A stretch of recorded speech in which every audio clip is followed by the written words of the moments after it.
Gotcha. Is he a one-man show, or I'm assuming somebody else is running the place? He runs it. Really? No kidding. That's fun. Drama's always fun. Drama's fun. Brady, you love the drama? Always fun. I hate drama. Well, you're living in it this morning. You are loving it as usual. Because I take receipts of everything. Receipts. I keep receipts. I do. I really hope. I really want that to be a cold Coke from McDonald's. That is not a Utah coffee. That's a real coffee, not a Utah coffee. Have you ever had just like a large Coke, Diet Coke? No. Like, when's the last time you had one? This size? Hell no. Yeah. Like, you stop at a gas station, you ever buy a Coke? I have, like, at the end of some hunts and stuff. I mean, honestly, there is something to be said about a nice ice cold diesel Coke. You know, the red label, the real one. When's the last time you had? Do you drink after soda a hunt at or all? something? Soda? You don't drink soda. I wouldn't be able to tell you the last time I had one. I couldn't tell you the last time I did it, but I definitely have done it in the past. Like, you don't drink soda No. ever? No urge. I mean, because I mean, remember like, never. doing it, but I can't tell you the last time I actually had it, so it's been that long. Do you not like soda? Or is it like a No, I like it. It's so how do you keep from drinking it? Like, it's better than Coffee. Do Coffee's way better than You drink soda. coffee all day? All day. Gotcha. You too? Yeah. Like literally pop, all day. Soda, whatever you want to call it, is just bad for you. You're Minnesota. It's pop. Yeah. So I can avoid things that are bad for me because I can walk by anything and be like, oh yeah, I don't need that in my life, so I just avoid it. You got to enjoy at some point, though. Like, donuts are bad for you, too, but I'll have one of those every once in a while. Yeah. I drink Diet Pepsis at home just because it's like I get so sick of drinking water all the time. Yeah. Like, drink water all day. It doesn't taste great. And sometimes I'm just like, man, instead of eating like a donut, I'm going to drink a Diet Coke or a Diet Pepsi. I don't know if even it's probably same for same, but I mean, it's better than having both. You know what I mean? The way, I mean, yeah. You can't be a robot. Like, you got to enjoy. You got to enjoy when the moment calls for it. I like the sparkle, man. No, that's what I was going to say. One of those I think is really stupid is sparkling water. Yeah, and I like that too. I think Sparkling water is fantastic. Big waste. It's so good. You don't like it either? No. You just don't like carbonation. I don't like. Do you like beer? And every now and then, yeah. But it's like that's different than. Why is it different? Sparkling water. Sparkling water is just fucking gross. It's good, man. Yeah, it's I so like good. it It's too. got good sodium content in it. It's great. It's awesome. A good, what is it, a Pellegrino? Why do you need? Why do you need to those are make water different? Because by itself, it's just It's essential. It's not that appetizing. By itself, it's essential. I know. I mean, you got to drink it, and I think you feel better when you do. But at the same But time, it's like doesn't mean you can't enjoy it. So it's I feel like I'm forcing myself all the time. Like anytime I fill up my water bottle at home, and I'm like, yeah, I don't want. That's where like Apex and all that stuff, like their quench, like that supplement, makes drinking water way better. Yeah, but just to drink outright water, which I do I've been much more conscious like the last 2 weeks of doing it. It's every time I do it, I'm like, oh, I don't want to drink this. It just doesn't taste good. I'd rather drink milk. Remember last year when? No, you don't drink milk? No. Well, I mean, I like milk. I mean, you're not like having a big glass of milk in the morning for breakfast? Pouring myself a glass of milk. Brady, I like milk. Brady seems like a milk guy.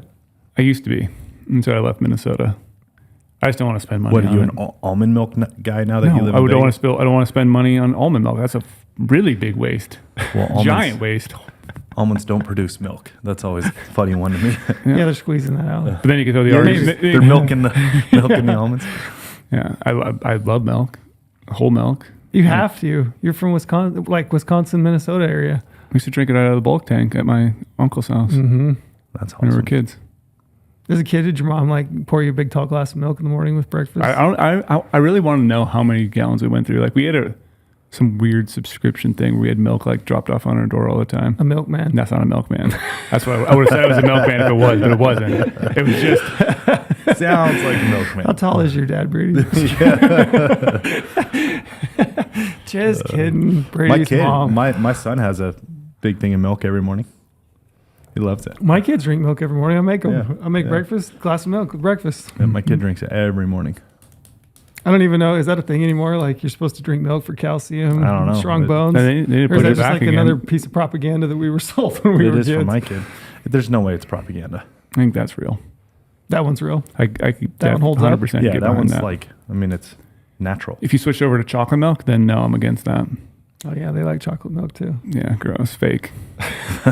Some Nesquik in there, just powdered sugar. What about like milk with cacao powder? So you take natural milk, Whole and you milk. take natural cacao. If I can't pronounce it, I can't even pronounce cacao. Like, what's a cacao? Is it a cow with another cow? Chocolate cow. All right, I lost Brady on that one. Cacao. I mean, I can't necessarily pronounce it either, but it's good. So what have you guys been up to lately? It's just three of us. We've had a lot of guests lately, so I figured Yeah. we'd just get the three of us and catch up. We haven't had a chance to really talk. I want to say this is the first time I sat in these chairs since we got them because we've had our guests here, and I've been giving up The good chair? The good chair. Yeah. These chairs are actually pretty nice, They are. They're super nice. but like you said earlier, you do have to like scoot in really weird to sit down on it. Yeah, But and they're comfortable. they're telescoping. You see that? Oh, You can go wow. up, go I can down. drop mine down. Yeah. We're really stepping up on this podcast. We got new chairs. You know what's funny New is chairs are nice. It's always funny the people that have come in. We've had guests in the podcast, and they come in and they like walk in and they're like, "Man, this is nice! Like you guys got a full-on studio." And I'm like, "Well, it's like an Kinda- extra room. We put some curtains up. We got Got a a secondhand studio. we got a bear hide. We still have an old Swaro case Yeah, sitting I mean, over there. it's coming along a little bit, but we didn't get too crazy. No.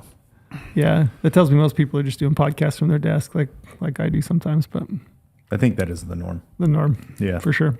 Hmm. Yeah. So you guys are getting ready to head to the land Old south Mexico. of the border, Old Yeah. Mexico. Mm-hmm. You leave tomorrow. Tomorrow morning. Yep. We won't be in Mexico tomorrow, so that it like everyone always. Mexico is definitely a thing, right? You know you're going to Mexico, so you don't drive at night. You want to be on the highways at certain times. So like we won't be in Mexico tomorrow, so we're gonna go to Phoenix overnight, and then you try to hit the Mexican highways. Like, Do you guys stick with that pretty when you go down there? oh yeah, yeah. You don't ever just like, I just want to see. I mean, I've been tempted for sure, but then you Yeah. know, think about your kids and how dumb it would be to test just my limits a find little out. bit. Yeah, Yeah. and F then around and find you out. retract on that one pretty quickly. Mhm. Yeah. So you stick to it though. You don't. Oh, yeah. Don't drive at night.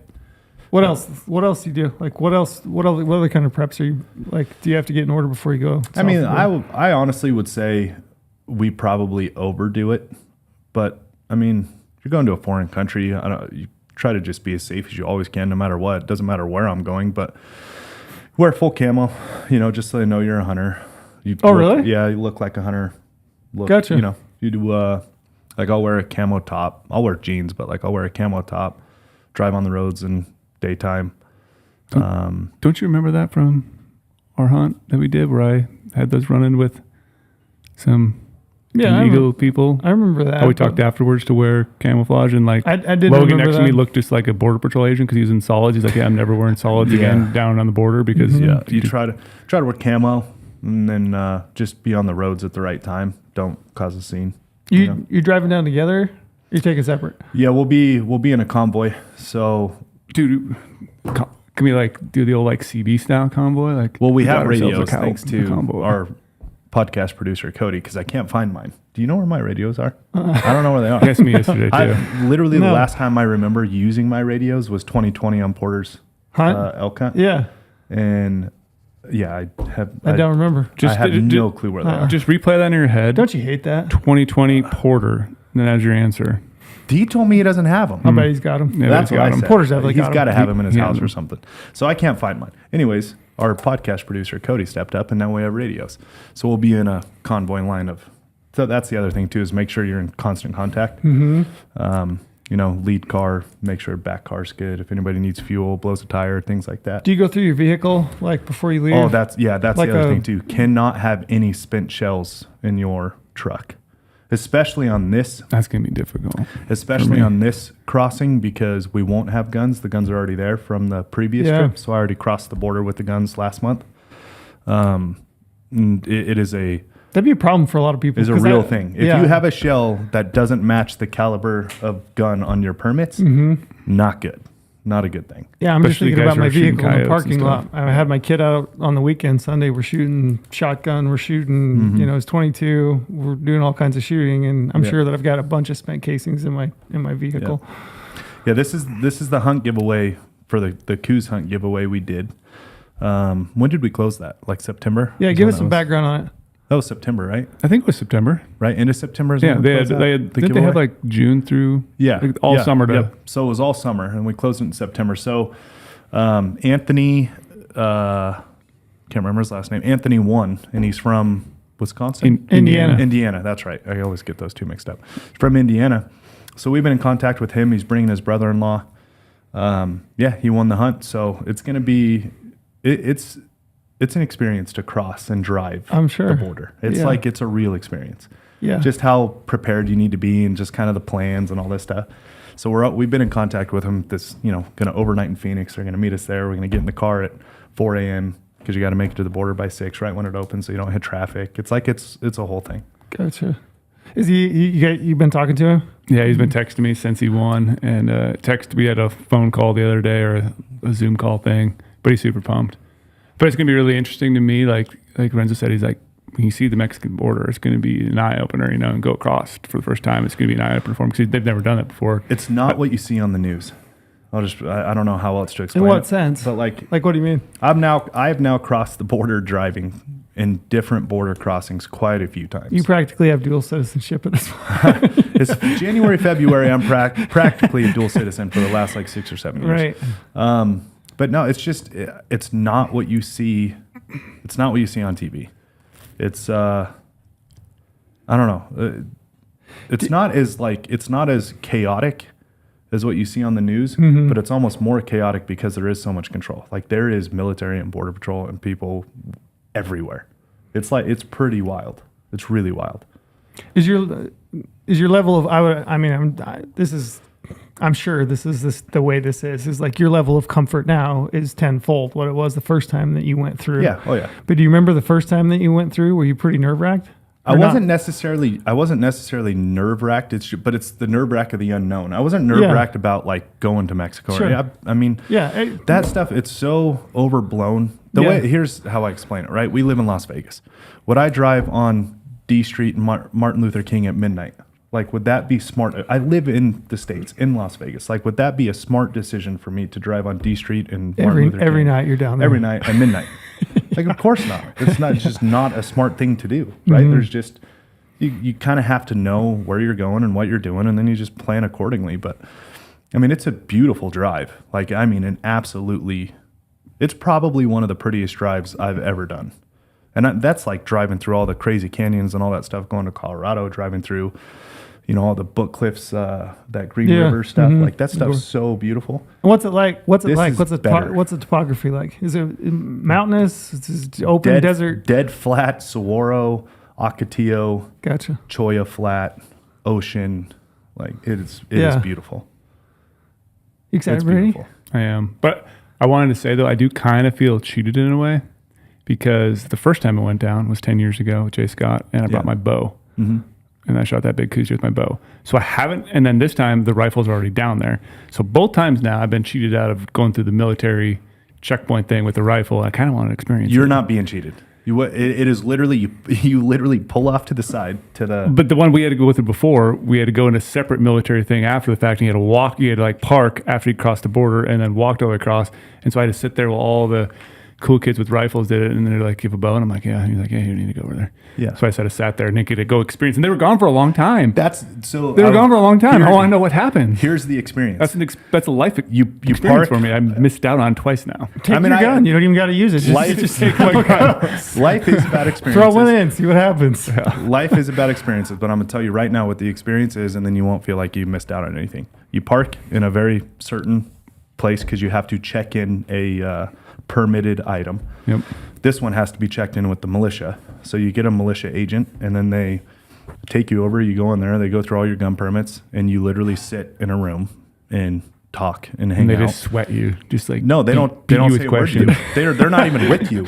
You're at a stainless steel desk. With The only time they're with you is on the gun, on the permit itself, the paperwork. They check that against the rifle and scope to make sure both the serial numbers match. And then you never see them again for like an hour and a half, and then they come back and then say, "Okay, you're good." It's literally that simple. It just takes a long time. Is it? I just wanted to. After they cut you loose from the border and you're driving, Yeah. I mean, you're just. Do you know where? Obviously, you know where you're going. At this point, you have a good idea of like roads where you're supposed to go. I mean, I could drive it at night, but I wouldn't. but I could very easily with no GPS, no nothing. Sure. It's really simple. Yeah. What's the process of coming back in Oh, comparison to I going? will say this too. Brady, do you have a very good spare tire?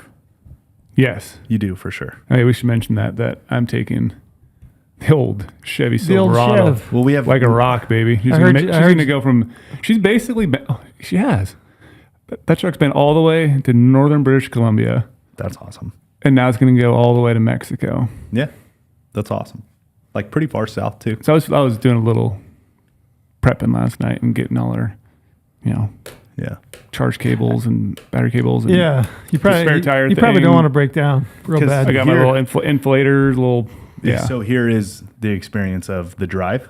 You will go from the most immaculate highway you've ever seen, like pavement, everything, Yeah. and literally out of nowhere, where like the view is the best, where you know what I mean? Just like it doesn't make sense why it's there. Mm-hmm. You will literally go into the worst road, literally out of nowhere. Nice. So like you'll be cruising 90, no problem. Nicest highway you've ever seen. Pavement lines, everything is just immaculate. Pristine. And then just out of nowhere, 4-foot potholes and all kinds of shit. You got have to drive into oncoming traffic lane to get around potholes that are literally too big to drive through. It becomes an adventure straight away. Oh, it's an adventure. What's the population like just across the border? Is there a border town, or are you there's- pretty much desert? There's always a border town on all the border crossings, just because American on the American side, Yep. militia and military, and then Mexican on Mexican side, militia. So there's always big towns right there. Stop and do some sightseeing. But the second we get out of, usually the second you get out of a border town, you really never hit a big town ever again. Gotcha. How far of a drive are you looking? Like, are you driving It's from that so point? south of the border, it's about 3.5. So once we hit the border, it's about 3.5 south, it's poke. just straight south. Yeah. Have you ever had, speaking of like jumper cables and all that stuff earlier, you ever had to Yeah, breakdown. break down? I just did last trip. Because Change a tire. knock on wood, first time I went, we got a flat. I think we got 2 flats actually. We'll have a flat in the convoy for sure. Wow. That's just like a given. Yeah. Yeah, it's a total Given the given. conditions. Yeah, but that's, I mean, you just right. I've got a air compressor. I've got tire kit. Got tractor jack. You just make it as easy as possible. Yeah, Got an just wanna- impact drill. Like you become a NASCAR team. You know what I mean? Like everyone helps. That's why. Everybody in your vehicle has a job to do. Well, and that's why the convoy, everyone's got radios, is because no one keeps going. You all stay Right, together. yeah. So if that does happen, pull off to the side. You literally become a NASCAR team. Everyone helps where they can. Get the tire changed. See you later. Gotcha. But yeah, last time, I blew a tire last trip. Brady, you gonna bring me back a souvenir? What kind of souvenir? Oh, I got I don't here's know. a funny story. Something fun. Get creative. Here's a funny story. Maybe I will. Clay Bundy and Parker Fales. Do you guys know Parker Fales? The I know Fales the name. family and Clay Bundy. They are literally, I won't do it enough respect in words right here on the podcast, but they are the greatest people on planet Earth all the way through. They're as good as it gets. And we were down there, this is 2-3 trips ago now. And Clay Bundy was driving. Parker was in the truck with him. They didn't have a radio in their truck, and they were the last truck. Terrible teamwork on our side. Yeah, All they the should- lead they should trucks, be in the nobody middle. really paid attention. I was all of a sudden looking in my rearview mirror, and I get on the radio. I'm like, hey, last guy isn't behind me anymore. So we all pull around and go back, and it's like there's quite a gap. Like we're driving back for a ways now. And if it was a blown tire, those guys change Sure. tires every 2 seconds with where they hunt. Yeah. You know what I mean? On the strip, like they break shit all the time. So, as we're hauling ass back south, this is on the way back home. So we're headed north. Now we're all turned around going back south to see where they are. We finally coming up over these hills, nothing. Finally, we break a hill and we see them in the distance. We all pull up. We're like, what the hell happened? Like, what? Did you completely break down? No, we blew a tire. I'm like, all of us. There's 4 or 5 other cars, Jay Scott's car, my truck, a bunch of other people. Like, well, how'd you not change a tire in 30 minutes? Like, you guys are the best NASCAR team. Well, they parked on a hill. Everything's uphill going back home, right? When you're going north, it's all sloped down to the south. And, they got their spare tire out of the bed and just kind of set it there. And then they went to working on jacking up the truck and taking the tire off. They look and the tire's gone. So they're all Tire looking roll around, down the looking hill. around. Yeah. So Parker had set the tire to where it actually could roll. Yeah. And roll south. So they're looking. The tire is hundreds of yards down the highway. So Parker has to run down the highway, get it, and then hand roll it all the way back to the truck. I'm like, oh, okay, that's why it took an hour. Got it. So we don't, That's pretty. That's funny. try not to make little mistakes like that. Yeah. That was pretty funny though. Yeah, that is funny. So you talked to the hunter. He's excited. They're really excited. He's been texting me so much. I think he shot a buck this year with his bow. The funny thing is they're strictly bow hunters. Yeah, they never ever probably rifle hunt, right? Never rifle hunted. They said they've been out west, I think once or twice. They've been Montana and Yeah, right. Colorado. Yeah. They haven't killed anything though. And they've been insiders for I think 2+ years. Yeah, over 2 years. Yep, they've been insiders over 2 years. But they've using been the out product. west. That's what brought them. Insider brought them to, shameless plug here, brought them to Colorado and Montana. They wanted to go elk hunting. They figured that out. They've been archery elk hunting in those two states. But when we get there, Brady's going to put them through Brady Miller rifle shooting school. Oh, you are? Yeah, they've been That's asking me all really these, cool. Yeah, They've been asking me all these I questions didn't see about that shooting in the winner's rifles. packet. No, It wasn't. This is a Extra freebie. perk. We could have flown that on its own. Right?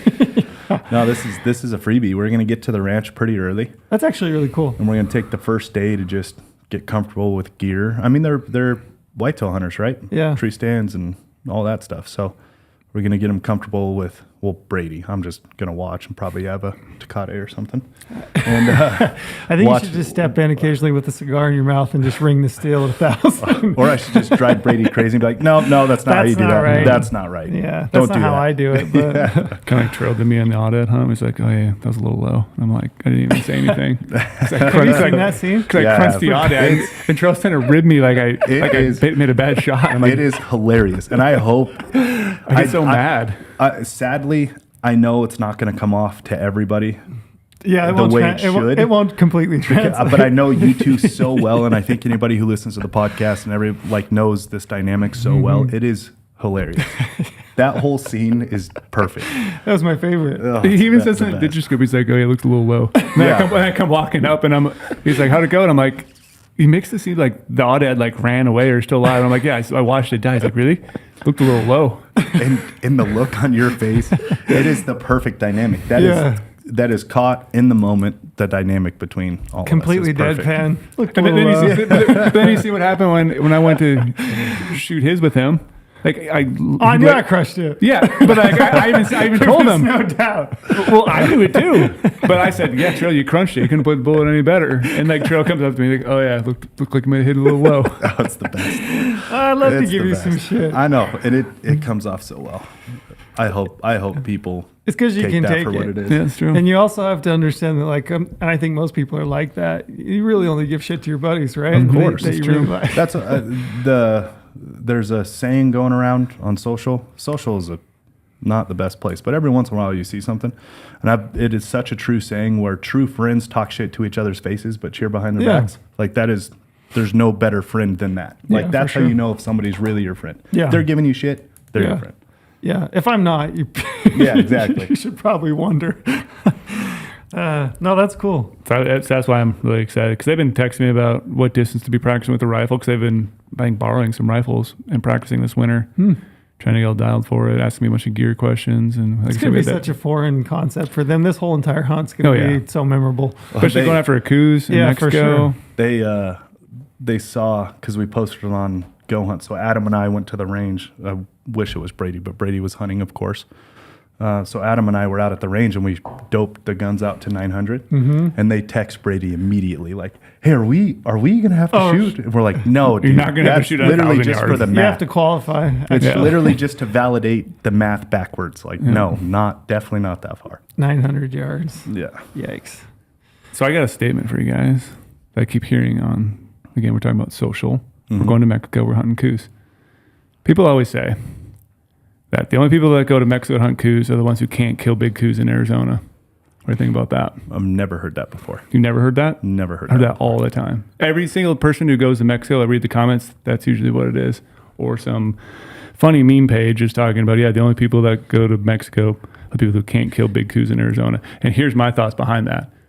the people, like, I get fired up about this. Well, I have a very. Wait, I have a do you have very- an- do you have an opinion? I've only been to Mexico once, because I don't. I can't tell if you have an opinion. I have a great opinion on this. Yeah, run with it. So my opinion on this: people who go to Mexico are the people that don't want to hunt coos in Arizona and want to use their points wisely and hunt the better species in Arizona, which is mule deer. Why would you burn them on coos when you can go to Mexico and shoot a bigger coos? So it makes sense to do that. Yeah. People are like, oh yeah. I just don't have an. I mean, I have. I see a shit ton of deer come out of Mexico that are coos deer. That like you could hunt in Arizona. I just see it as an extra opportunity to go someplace and hunt. Yeah, I have a very simple answer to this. and Not they- even like no attitude or anything. I can't hunt Arizona in February. Yeah, It's like so simple to me. But If you tell me I can go on a hunt, I don't care where it is. Like if it's some time where I can't hunt anywhere else, yeah, I'm going. I think if you have the means to go to Mexico and hunt coos deer or mule deer, and it's something you want to do, knock yourself out. Yeah. I don't see really any difference between that and Arizona. This is again though, coming from Arizona people, which they got Suspect. It's very opinionated, and it's the coos hunting crowd, Dude, which the Coos- also it's like a cult the following. Coos crowd is hardcore. I mean, they got kill, a lot of they, respect. they for kill them. some big coos in Arizona. They kill some big coos in Mexico. I know, but It's that's just hunting's hunting. That's like- the way I think too, and it's like, Why- okay, well, they're not hunting in Arizona; they're going to Mexico for an opportunity, so they're not taking away your coos opportunity in Arizona. So you should be thankful that there is people willing to go to Mexico to hunt coos, Yeah. rather than try to draw a tag. And I'm just not coos crazy enough to go to Mexico. I don't think, I or am- Arizona. I've done it a couple times, but not. I am going to use my Arizona points for coos. 100% I'm going You to. are.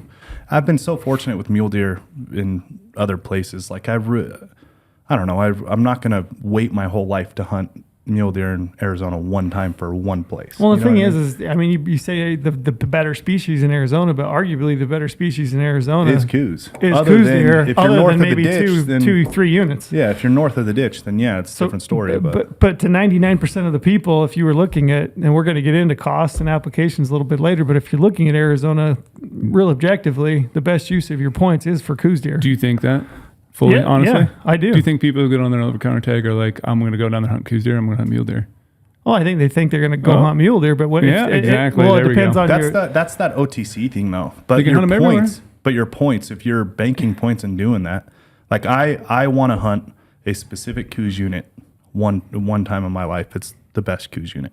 And I have enough points to draw it either next year or the year after finally. And then from there, I'm going to draw a coos tag every 2 or 3 years on some, the relatively decent units. Cause they are So I mean, if you look at it that way, they are the more opportunistic, better species of Arizona because you have so much more opportunity for. And good, as far as trophy good hunts. potential goes, they're far and away. Your odds of killing a big coos deer in Arizona are No, better I- than they I are would say- killing I a would big say the mule same deer thing. for sure. Yeah. Yeah. And in the meantime, I'll be in Mexico. And their populations are doing great. Yeah. And in the meantime, I'll be in Mexico. And when I draw the Arizona tag, I'll hunt it in December, and then I'll go back to Mexico in February. Just Yeah. another opportunity. I was looking at it the other day, and like you said, you can draw it relatively easier. Like I can draw every single coos deer tag in Arizona right now except for 4 units. I can draw every single one except for 2. Yeah. So I have like plenty of points. Yeah. And the ones that are above, yeah, sure, they might be great, but like I can still find one that's equally as good.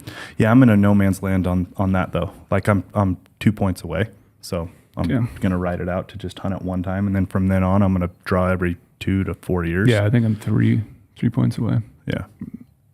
I'm right And there. I'll be in Mexico in the meantime, and on the year that I have that tag as well. But I'm going to hold strong. You're gonna hold strong. What made you bring that up? Do you got a burr in your saddle about that? People that say that? No, I think it's funny how people are just jealous about things in life. And it's like, if you have the means and you save up money, you want to go to Mexico to hunt, or you want to go anywhere to hunt, like you said, Yeah. people just like to poke fun. And sometimes I just like read it and I'm like, I see why you're saying it, but also, do you see why you're saying it? Like, Yeah. you're really not making much sense. These guys want to have an opportunity. They want to be able to hunt in February because maybe they have other things going on, or their kids are doing something. And Yeah. Or you just wanna go to Mexico. people go down there aren't as good as hunters because they can't kill big deer in Arizona, so they go to Mexico. It's like, I really no, this don't- is another opportunity. Who I really cares? don't give a shit how big, how big a certain one is. Just a good representation of a coos, and Yeah. the more opportunity, the better. Before we move on from Mexico, I did want to ask, do you think, Lorenzo, because you got the most experience going down there, do you think more people should look at Mexico? Do you think more people could go to Mexico? Like what is, I mean, I think a lot of it is, I mean, even me as I talk, there's this like inherent like fear of Mexico. You know, like we talk about crossing the border, we talk about driving, you know, at night. Yeah. There's like these built up like negative feedback things coming from that. But like your experience sounds pretty basic. Oh, it's you do the great. same things, you plan ahead. It's enjoyable. It's not. You run your It's- checklist, you know what to do. So, I mean, in your opinion, do you think more people ought to be looking at Mexico? It genuinely is, it is an enjoyable experience. There are things you have to think about. Like I compared it to driving on certain streets here in Vegas at midnight. It's just not smart to do that no matter where you are, right? So just knowing those things, but the experience is genuinely enjoyable. It is, yes, I think more people should be looking at it. Jay Scott and Phil Kramer, the guys that I got connected with to find my ranch down there. They have amazing opportunities for DIY coos hunts that are generally affordable. Like when you look at tag costs and things here in the West and all that stuff, I mean, I'm not going to say they're cheap by any means, but they are generally affordable. They're going to be in the 3,000 to 6,000 range, depending on how big the ranch is that you're going to. And A lot of those are you could do self-guided, that's right? all. That's DIY. I mean, that's what this yeah, is. This is a right. DIY. It's so fun. It's just another opportunity to go hunting, right? And it's a controlled environment once you're there. Like once you're there, you're there. It's a controlled environment. It's no different than hunting in the Anywhere. States. It's literally once you're there hunting, it is no different. No different than hunting 5 miles north of the border. Yeah. I genuinely mean this, and I'm straight up. I would way rather hunt far 3 hours south of the south. border than Yeah. on the border in Gotcha. the States. Like the border that's the Hot that's spot. the zone. That's the, that border. You want to be far north or far south. You don't want to be right there on the border. So I want to be up towards That's the hot Canada. You want to be in Canada. It's Canada. Okay. Friendly. But I mean, yeah, I genuinely think people looking for Western hunting opportunity. And the cool thing about these guys, Anthony and his brother-in-law coming out here, going to Mexico with us is, they've started to Western hunt through Insider, doing these archery elk hunts and all this. There is nothing more Western hunting based as far as strategy, tactic, spot and stock than coos deer. It is the most Western you can get. Yeah. Did you compare it a lot to antelope hunting?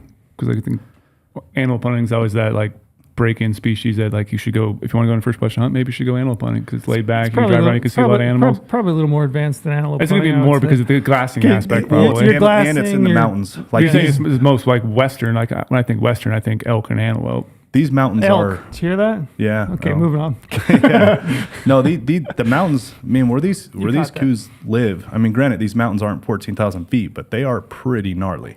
Like we're gonna be glassing up coos bucks with bighorn sheep. Like that's where they live on Did these you just see mountains. some bighorn sheep? Oh, for sure, That's awesome. 100%.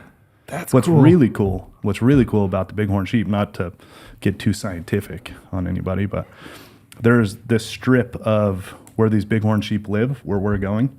It is the last truly native bighorn sheep in Mexico. Nothing's been introduced. Nothing's been pin raised. This is the last, this strip of mountains. It'll make sense visually if you were to see these strip of mountains, but on this mainland towards the coast of Sea Cortez, there's this strip of mountain range, and it's the last native bighorn sheep of Mexico. What are these deserts considered? MexiCoues, I Mexicali? believe, but don't quote me on that. Do not quote me on that. But I'm that's gonna, what I'm I would, going to quote you. because I don't think I'm they're writing it right now. Mark that down. because Make it real. Baja would be on the You see right here, peninsula. Joe? I wrote that down. I'm not a sheep. I'm I not put a quotes sheep around guy. Jay Scott is, but I believe they're MexiCoues That's cool. That's cool that you'll see sheep. and see some good rams too. What an experience. Yeah, they're We good. will be glassing up coos deer with bighorn That's sheep. awesome. Very cool. Yeah. It's an experience down there. Like And- I highly recommend.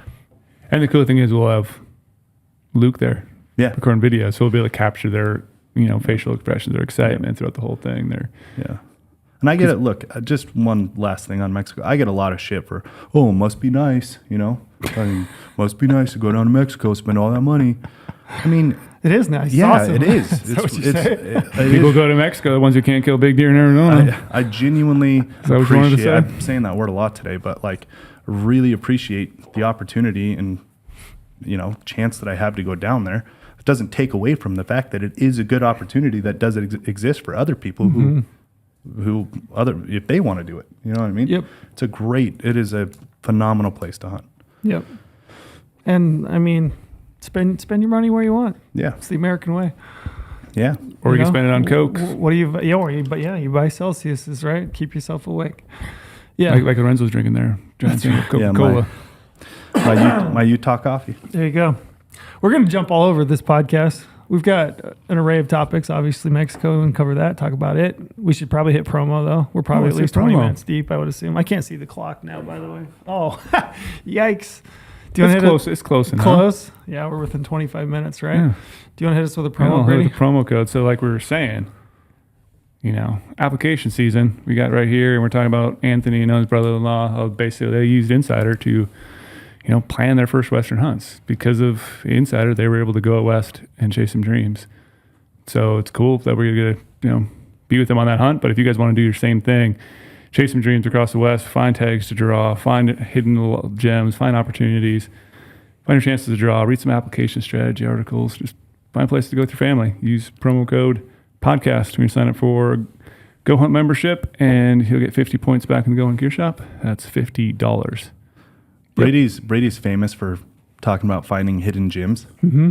Like he's a Yeah. biologist. He is a biologist, fucking nerd, but True. But hunting is not that hard to go do to find the opportunities. It There's really so many isn't. opportunities. And that's what Insider does. Is like it's really not that hard to go hunting. I know a lot of the times we all make it sound like it's pretty difficult because at some levels it is. But just getting into hunting and going hunting newly in other new opportunities in other states, it's really not that difficult with the use of Insider. I think part of that is I think we're protective of I think just traditionally like hunting was this thing that it was kind of a manly thing that we all went out and we did and provide for the thing, yada yada, the whole shtick. And there's like this little bit of like protectiveness, I think, of maybe our egos that we're like, man, this is the damnedest, this is the hardest damn thing on the planet. And it is like challenging. You'll challenge yourself. I'm not going to say that you're not, but actually planning and going on a hunt, it's really easy. It's real doable. I did a podcast yesterday with another guy, and a lot of the questions he was asking me were elk hunting related. And he's relatively new. He's been hunting whitetail for a few years. He's coming out west, and he's like asking me questions about all these things, like wind and all this stuff. And I was just like, well, man, it's like I listen back to it. I think about my answers to it, and I'm like, man, this is like some of the most basic stuff ever. It's a lot of it's just relatable. Like if you hunt whitetails, you play the wind. Yeah. Getting a tag, those kinds of things. Like all that information's available to you, and it's not nearly as hard as you might think. Like I think same with Mexico. We've built up this it's not idea hard that it's at all. this tough thing to do.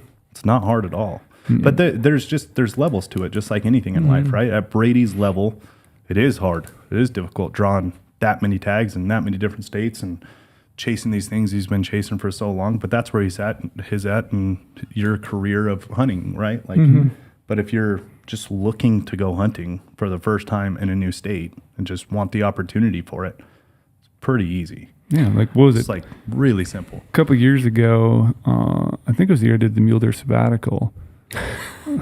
That I did not take a mule It's like deer. he says that like it's a chapter in the Bible or some shit. I mean, it's a big moment in my mule deer life. sabbatical. Someday when I finish some book I'm trying to write, then maybe I'll be writing about the mule deer sabbatical. Like it was a thing. Yeah. Like I was like I'm a professor and going on sabbatical, do some research.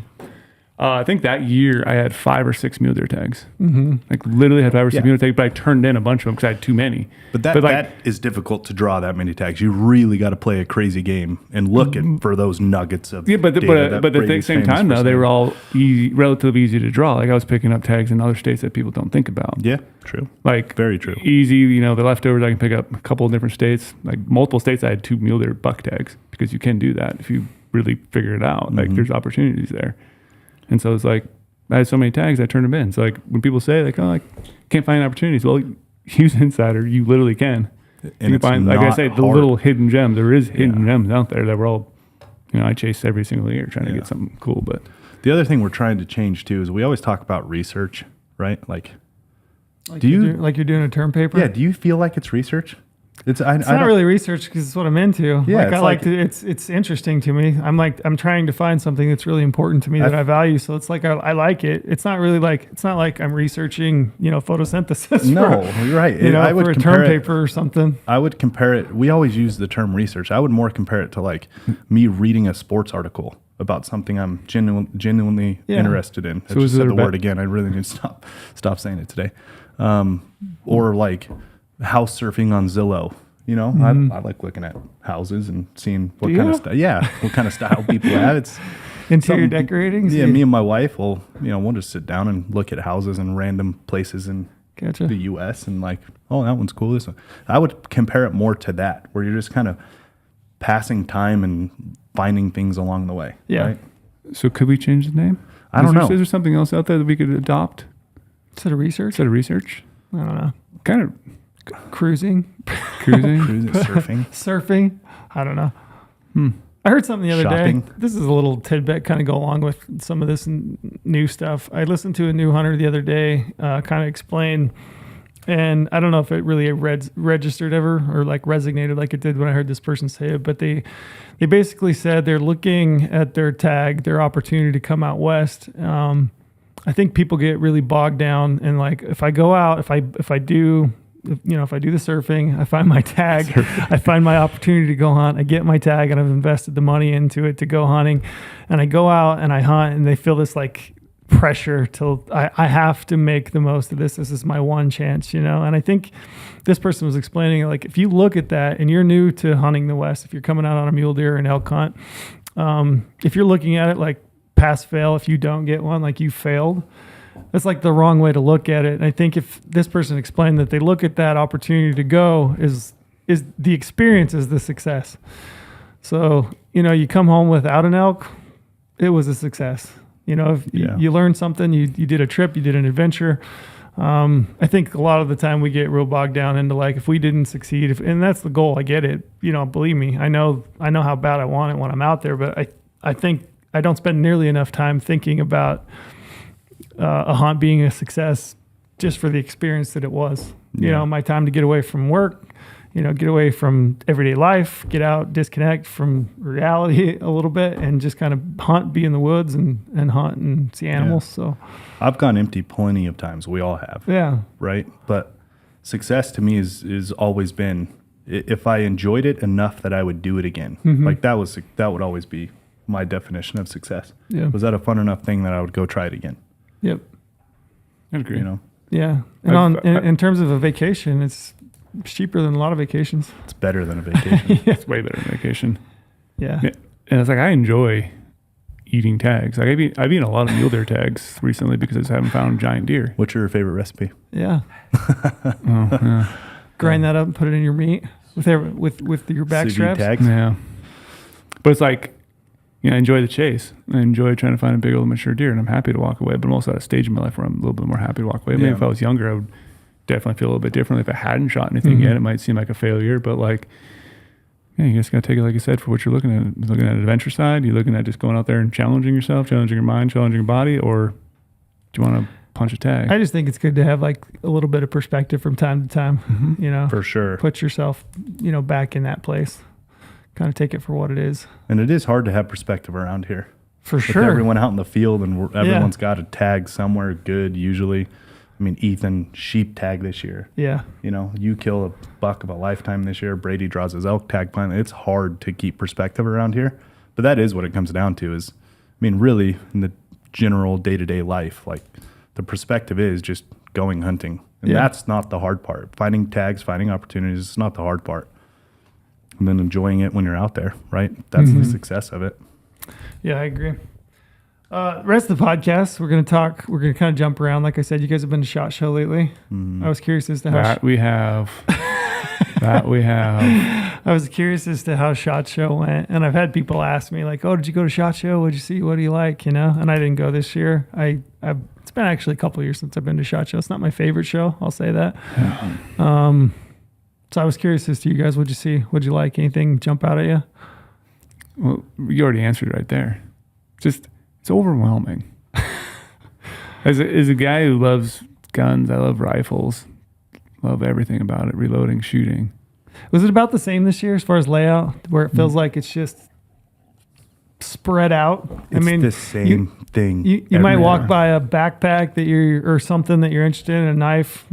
I remember the times that I've gone. You might walk by like an outdoor edge booth and you stop and you look at like knives, see what they've got going on, and then you're gonna walk by like 15 AR parts and pieces booths, and then you might run into Zeiss or you might run into Vortex or whoever it is. But is it still kind of the same? Yes. Still kind of the same. Yeah. Gotcha. Yes. I wish they'd organize. sure. I wished it was like. How would you more, organize it differently? I don't know.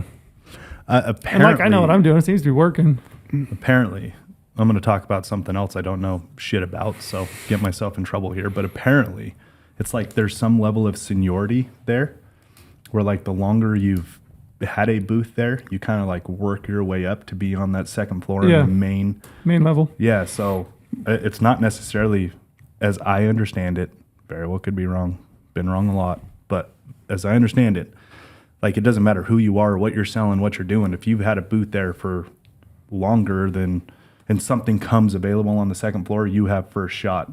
Oh, gotcha. to get If you've been participating so for that's long why it does kind of feel like that. But Does that make sense? Yeah, gotcha. It's also slightly do those little trackers they have in that.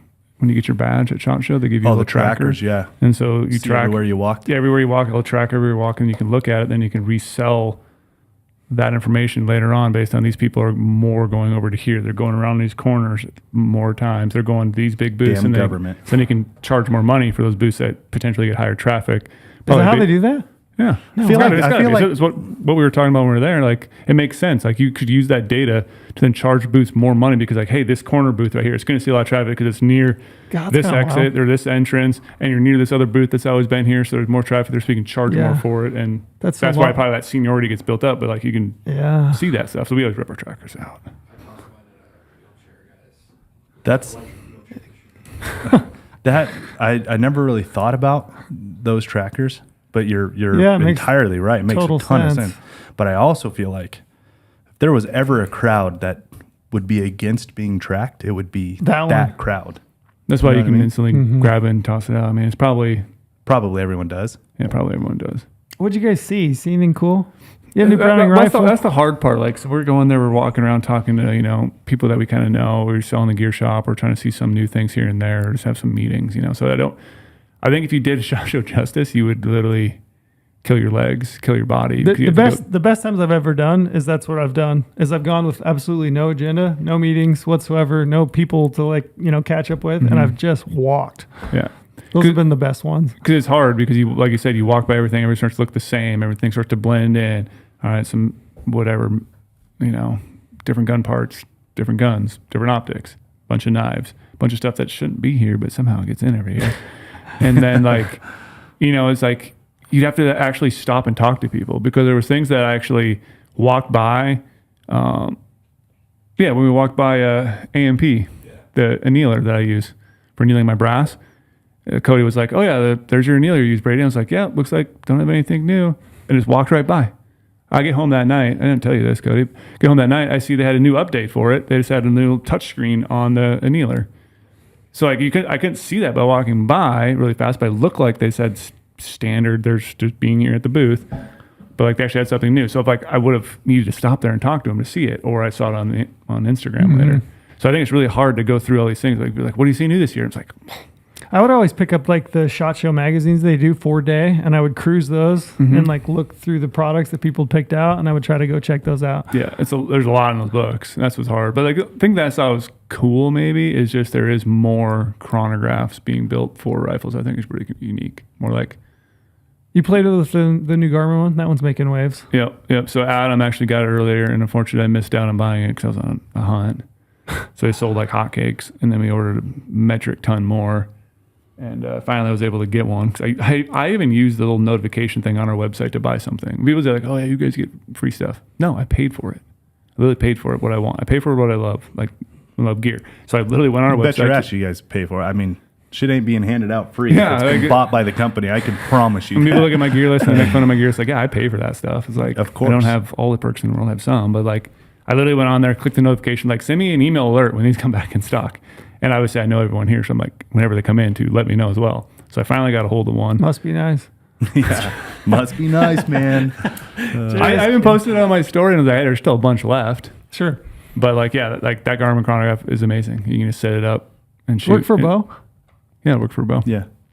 That's what's cool about it. Like my other chronographs, yeah, they work, but I have to set them up, and I had to build or buy an off mount thing so it doesn't sit on my barrel for point of impact shift. So like the Garmin just works. Is it just chronograph, or does it do anything else? But I'm unaware of chronograph. Chronograph, yeah. Gotcha. We used when we did these Mexico guns for this Coues hunt. We used Adam's Garmin. It is so easy. Mm-hmm. It's pretty incredible how easy it is. Just set it up and Just right there. Yeah, Just set it up. and it just I don't know. It is. You don't have to point it. wildly You don't have easy. to aim it. That Yeah. you don't have to like make it perfect. It just works. that's cool. That's what's cool that other companies came out, like Labrador finally did, and it's like, well, That one's cheaper too, isn't it? The lab. no, they're actually did the exact same price. It is same. Yeah, but I don't know if I want to talk about my opinions on the podcast, but like I don't think it's That's too what the podcast is for. Let's get ourselves in trouble. Seems like you too late. should. Too late dropping that one. And they've had some issues in the past, which that's why I didn't go with that model. I'm sure it's great. People love it. But they always had alignment issues, and now they've just released theirs after Garmin did. So it makes me feel like, well, they had to show their hand that they're still existing because those Gotcha. things were flying off the shelves at really cheap dollar amounts. But I got to see the unit in person. I talked to the guy. I did like it's all metal construction. You know, supposedly has a higher beam divergence thing, whatever you wanted to call it, for their little Doppler Yeah. deal. But I don't know. Just seeing cool stuff like that, and just seeing like people are advancing in some technology stuff to like make a Did you guys stop in Saguaro? yeah. Did you the new bino that's for birders? Is that my understanding? No, Is there any application to that in the hunting space? I don't think so. Do you know? Well, I didn't really look too much I did into not it. go to their booth, but Mhm. the Swarovski Optics CEO, right? It was just the Optics CEO, right? Mhm. He came by with our rep and someone Stuck else. at the office. Yeah, by the office on Monday of SHOT Show. So I wasn't. They came here. I wasn't down at the show, and I talked to him about that. So it is AI. They're using AI for that, which I think is a really good application of AI within a with a consumer good, right? Kind of mixed in the two.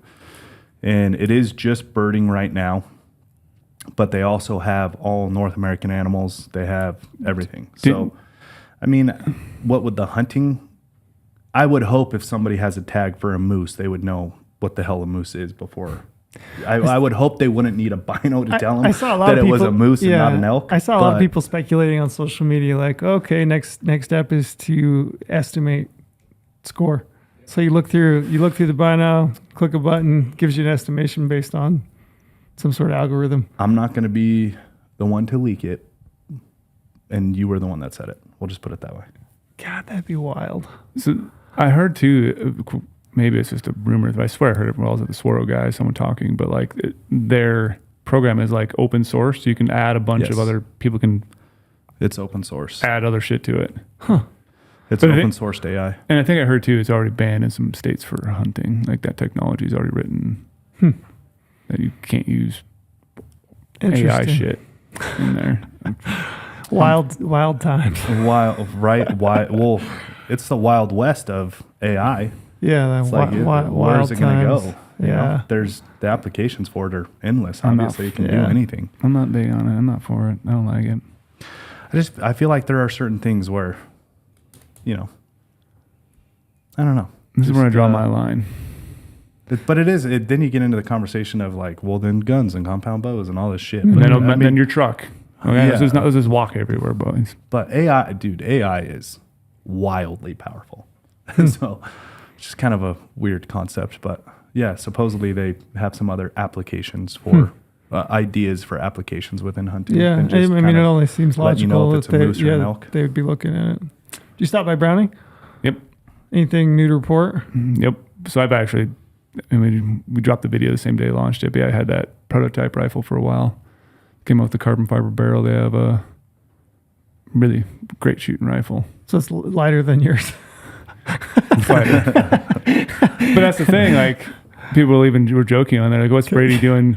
Can Have a you- carbon can fiber you load it? 22-inch barrel. Then he puts they quote it as like a 4-pound scope on top. It's not a 4-pound scope, by the way. It's 4.5. I think it's like 34 ounces. It's But- not 4. Come on, it's 5 pounds. But like, yeah, I wouldn't shoot a I 4-pound wouldn't shoot a scope. carbon fiber rifle to help save weight. The weight savings is minimal. Mm-hmm. For most people, like it just looks cool. I think that's why people like it. People asking about carbon fiber barrel from Browning Forever. So they delivered. They asked, they delivered. So it's a preferred barrel blanks carbon fiber barrel. What was yours chambered in that you shot? 300 PRC. Gotcha. And that was the only test one they had available. And the guy I know at Browning, he had killed a moose and a grizzly with it early in the year. And he's like, Brady, don't mess it up. Like, this gun's been killing a lot of No stuff. bad juju on it. Yeah, so I was trying to take it on my one of my other mule deer hunts. I was only able to take it on my last one with my family. But I crushed a deer at, I can't remember what it was, 325, 350. Deer went like 15 yards and died. But I was shooting big bullets. I was shooting, 225 grain. Oh, wow. Hornady ELD. Damn. Packed a wallop. Yeah. 2.8 pounds. That's bear rifle, 2.8 that rifle pounds? scope? 2.8. Oh, that's the scope. Yeah. What's the gun weigh, do you know? 6 pounds, 9 ounces. 6 pounds, 6.9, I think it was. Gotcha. 69. Nice. There you go. Yeah. Way to go, Sweet Brown. And there's a lot of different offerings Sweet too. spot and weight. They Bill have and some other Ted. ones with they have some other ones with actual 26-inch barrels, but like I said, I just got the one that they had available, and 300 PRC was the only one. So shot phenomenal. We did a little video where I actually went out to the desert, and people were like, "Why don't you do a 3-shot 100-yard group on paper?" And it's like, Yeah, why didn't you, Brady? why do I need to? 100 yards is so easy to shoot, and I can stack them in there. Yeah, it's going to be half MOA, 3/4 MOA with the factory gun, maybe because I'm not using reloads. But I was like, I'm going to do it at 900 yards. So I did a 3-shot group at 900 yards, and 2 of the shots were touching. And then I was like, well, we're here. Let's send it at a mile. So I have a rock at my little training grounds where it's 18 inches by 12 inches. So it's just under a minute of angle, or right at a minute of angle, actually, for the distance this is, because this distance it's actually over a mile, so it's 1825. So it's over a mile. And I was like, Cody, let's just adjust my little bag over here, aim at my rock, and I've never shot this gun at a mile. Let's see what it does. And this is where I've already gotten comments like, oh yeah, we knew Brady won't miss at a mile because it's being filmed. Like, we didn't cheat anything here. I even said in the video, like, Cody will sign his life away that this was first shot at a mile with this rifle. I've never shot it before. And this is on camera. This is the first shot of this thing. And literally it was like maybe that high above the rock. So like it's right in where it should be. Like first shot, 1825 with a 22-inch carbon fiber barrel. 22-inch? 22-inch barrel, yeah. Short barrel. Yeah, Don't short know barrel. Don't know if that is short or not. But I mean, I've looked at enough barrels to know that they come in 26s, 24s, Yeah. and 22s. Is that right? 22s. Yeah, it is on the shorter side. But I mean, I couldn't tell you why that matters really, but But at least some people are like, longer's Brady- better, right? Always. it always is. I'd rather have a 30-inch, but yeah. 30-inch barrel. Yeah, beggars can't be choosers. But yeah, like people are like, oh, Brady's giggle after he shot. Like, you can tell it was real because I literally was like, I was even surprised. It is pretty impressive, honestly. What, Like, you can take a factory rifle, I can stack him in there. did you say what they're calling it? X-Bolt 2 Pro McMillan SPR Gotcha. carbon fiber. Do you know MSRP? Probably off the top of your head. I think it's right at 4,000. Okay. And that's, like I said, that's 4,000 for the 300 PRC 22-inch. I'm not sure what the other ones are. They'd come out with another one that has adjustable stock, and you can move a bunch of things on it, adjust the comb, adjust the grip, adjust the forend Gotcha. of a stock. And I'm not sure what those MSRP is, but they basically redesigned the X-Bolt and kind of just refined it a little bit. Now they're calling it X-Bolt 2. Some new features on there. And then obviously the carbon fiber barrel, which I know a lot of people like. Mm-hmm. New offerings, and it shot great. Anything else you saw? That was cool. It Off shot. the top of your head? Did you guys follow along with I bring this up. I don't know if they were there or not, but did you guys see this at ATA? There's a company called Quiver AR or Quiver. It's an app for Mac, and essentially or your phone, iPhone. But essentially, what you can do is you shoot an arrow into a target, like a 3D target, and it'll pull up on your device, and it'll give you. So you basically hold your camera or on your iPad or whatever it is at the target, and with your arrow in the target that you just shot, and it will project. It'll show you that target with vitals in it, so you can see heart, lungs. You can play with the rib cage, remove it. You can like go back and forth to like look to give yourself an idea of like where the vitals are on the animal, and it's like specific to the animal. So if you're shooting an elk target, they have an elk it'll recognize that it's an elk if you're shooting a whitetail or mule deer or antelope or whatever it is. But it'll basically project, that target with the vitals, rib cage, everything, and you can kind of see where your arrow hits. So like in the video I watched of this guy's, like they were shooting it at like different angles, frontal, from an angle on a tree stand, quartering away, quartering to. And I don't know how much you'd use it, but like it was pretty cool to just like give yourself a very real check on where vitals are on animals. Sounds awesome. So we need to go. It's pretty sick. We need to go back a second here. So you're talking about, are you recording it and it's giving you can look at it afterwards of the animal you killed, or is it just representations of different animals? Representation of different animals. So okay. The way that I would see it being used is, so you're practicing for your hunts. You're going out and you're shooting 3D targets. You're shooting from different angles. So like a frontal shot, right? I mean, how many people, I've taken frontal shots, I've killed elk, many of them that way, right? I couldn't say that like I have a divisive aiming, like a for sure aiming point, on a frontal. I just kind of know, okay, if I hit here and based on my experience, this is where I need to be to kill the animal. Same with like a, quartering away. Everybody talks like last rib, aim for the opposite leg and whatnot, but you don't ever really get a chance to like see where your arrow is in relation to organs, lungs, heart, liver, stomach. It's pretty cool just to give yourself a reference of like, okay, this is actually what this arrow is doing. And I'm a visual person.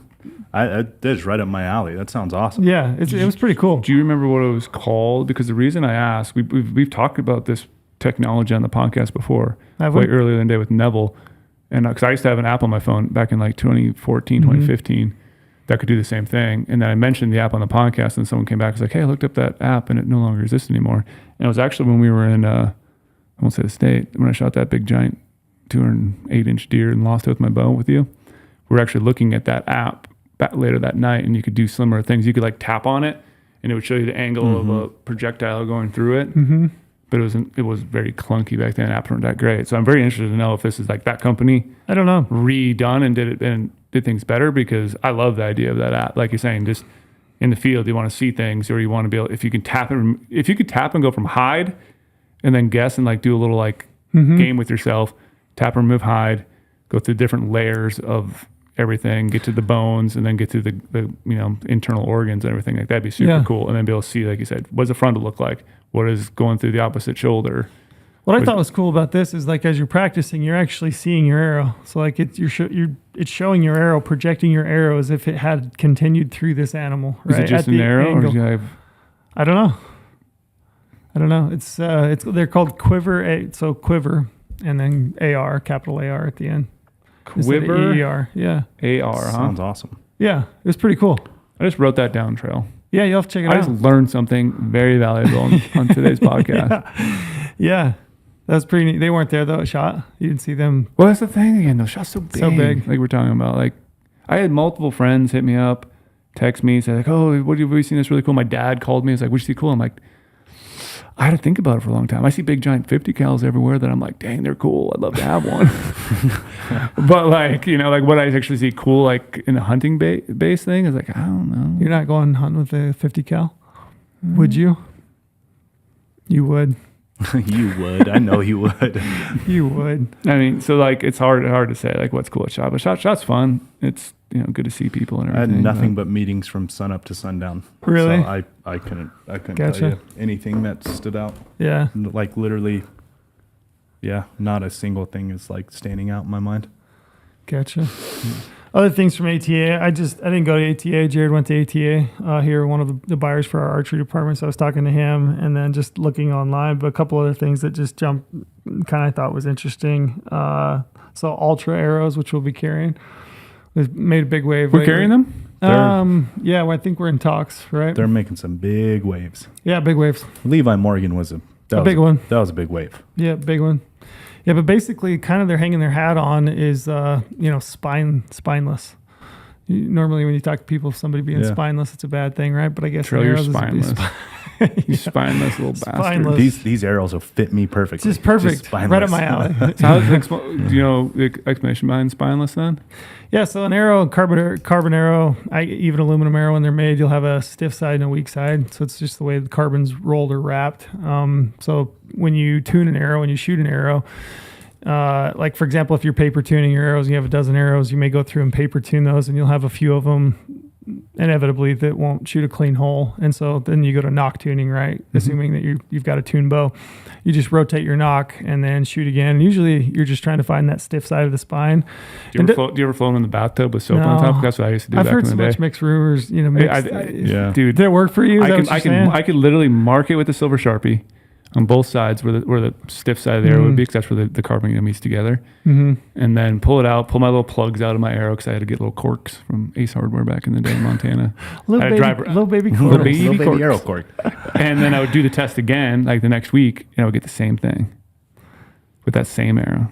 Did you paper tune them after that? And you found good results? And I could always set my exact vein to that exact thing. So every single arrow is a clone of each other based on the spine of the arrow. And then I could do all sorts of other stuff to it. To me, if I'm going to paper tune them anyway, I'll just shoot them through paper and then knock. I know. I'm just wasting. So that's what I do. You're just getting there quicker. Yeah. I'll set all of the arrows up, and that's why primarily I went to shooting 4-fletch over 3s. It just gives me one more angle to rotate the vanes as I'm knock tuning.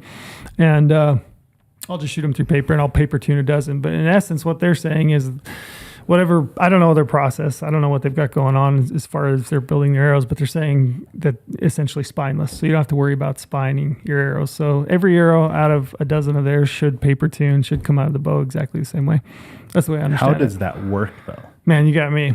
It's crazy to think about. 'Cause I'm trying to think right now how it could work. But seems kind of, I mean, if I'm honest, it seems like a little bit more marketing than anything. But maybe. I don't know. I'd have to try it to see. Could you be able to shoot it to tell though?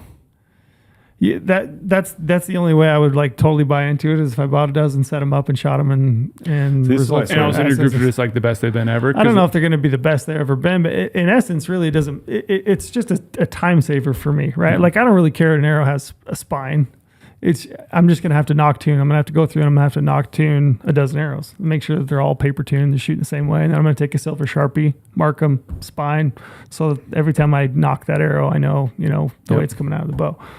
So in essence, this would just save me that step if it holds true. But here's the thing about it. When I was talking to a buddy, like I know that just the nature of who I am, like I'm still going to shoot them all through paper.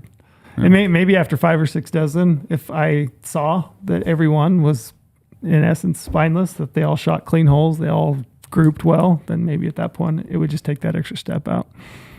That's why I say Levi is such a big wave for him to switch an arrow. Yeah, he's been with Gold Tip forever and ever.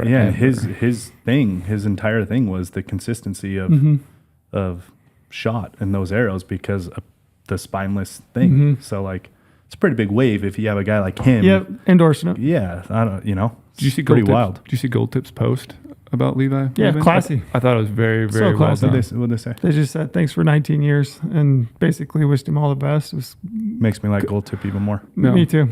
I love It was Gold Tip. really, If really well done. That's what they did. That's really, awesome. really well done. Just Some more companies should do instead of like, oh, I hate this person because they left, and like try to like complete class Really makes me like him even more. on their part.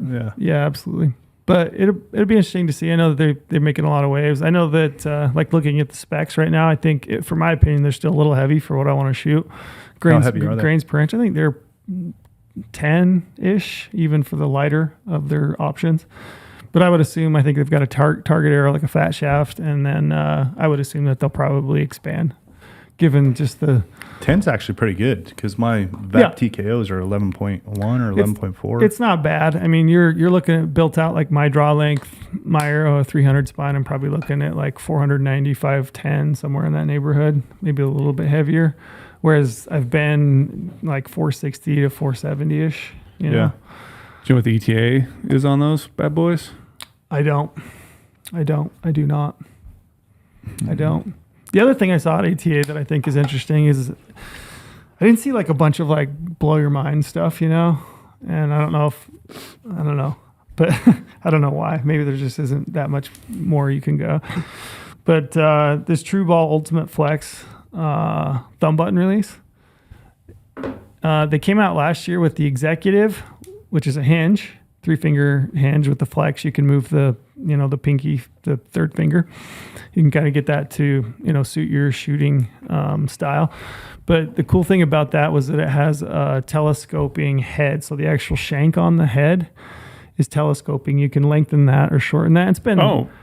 Yeah, that'd be sick. Yeah. For different hand. Yeah. Or how you Different fit draw on your length. face. Yeah. Draw length. Anchor Yeah, where points. you want to anchor. Yeah, that would- length of D-loop. That's really new. They don't and do that pretty on a good. button release, just on the Nope. hinge. No release. No release other than these 2 true balls right now that I'm aware of are doing that.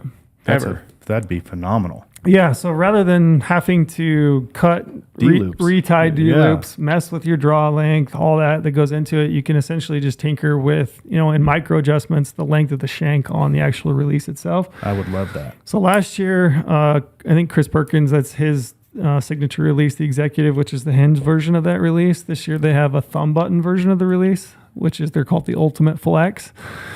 Which is pretty sick. How do they come up with names for pretty these sick releases? name. When you start thinking the of all these Ultimate releases, Flex, that's a pretty sick name for a release, right? It actually is. It's like 2 double entendre or whatever. Executive. the Ultimate Is that what Flex. that is? I don't know. Whatever it is. I don't know what it is. Awesome though. Yeah. But that's cool about it. The other really cool thing about that release is it's got rotating. There's no set mechanism, lock mechanism. So you don't, like every other release, you got to push a button in to lock it, right? This one has 3 hooks that are rotating, and as the trigger fires, it rotates through to the next hook and sets itself. So there's no locking mechanism. So you don't have to push in a lock, hook it over your D-loop, push in a lock, or push in the lock, then hook it over your D-loop. This basically rotates through as you fire the trigger. So every time you fire the trigger, the thing, it's always ready to fire. Completely quiet. You don't have to worry about anything. All you got to do is hook it on your D-loop, pull it back. That's awesome, too. And thumb button, which is pretty sick. Brady's wheels are spinning. I can tell. What do you got? I just think of maintenance and longevity. I mean, what do you mean? Things that are moving like that. Parts because I've had a lot of archery releases for whatever reason. Wouldn't it be less though, because you're dropping the button lock? My understanding is that they removed pieces from it. Yeah. Okay. Yeah. That's what I would take it as. There's less moving parts in it. Because I've had a lot of archery releases fail, and it sucks. Oh yeah. It hurts. The old punch in the face. Yeah. And it's just I wonder why. Did I shoot it enough to finally break in the guts of the release, and then something broke internally, or is it just a slight issue with some of the guts inside there, or but it's when you're tinkering with all that stuff in my mind, I'm like, is it making it better for longevity, or is it gonna maybe go the opposite way, where I'm gonna be at some point where I need to make this shot of a lifetime, and all of a sudden, zoom, and my arrow goes flying over top of. Stick in the ceiling like a pencil in high school, like Omar did. Yeah, I put one. I've done that. I mean, I don't know. The thing I will say about true balls, this last week, you had the Lancaster Archery Classic, which is a big indoor shoot at Lancaster. I watched they call it a shoot up, right? So I watched the finals for all the different categories. I saw a lot of dudes on the line shooting thumb button, true ball, goat releases, or these flex releases. So I don't know, if you're willing to put $25,000 on the line with your release, you probably believe in the thing. That's very true. Yeah, but it looks pretty sick. And I'll tell you what happens in the golf world, though. I'm not a big golfer by any means. I'll go blow some time if I have to, but I do know people who are deep in the golf industry, just friends of mine and contacts of mine. What will happen in the golf industry, and I'm not saying this is happening in this archery thing, but they come out with new shit every year, right? New drivers, new this, new that. The pros are still using their old shit, just painted new. Right. So it's like they're Yeah, using what they like, I'm but it's sure just there's some of that painted as well. in graphic as the new stuff. Yeah, I'm sure there's some of that. You think so? Oh, for sure. There's got to be guys. I know guys that are shooting Frankenstein, different releases, that are working with different companies, and they've got kind of a spit shine on it. Yeah, and to make it look like for one sure. you could For buy. sure, some of that's happening. I absolutely, I'm sure. Yeah, that's what happens. That's what's so funny in the golf world is, oh God, there's a new driver. Let's all go get it for $600. Yeah. Which I'm a hunter, so I'm not any smarter because I definitely buy shit like that too. But $400. But then it's like, it's all just smoke and mirrors. Like, what the hell? Yeah.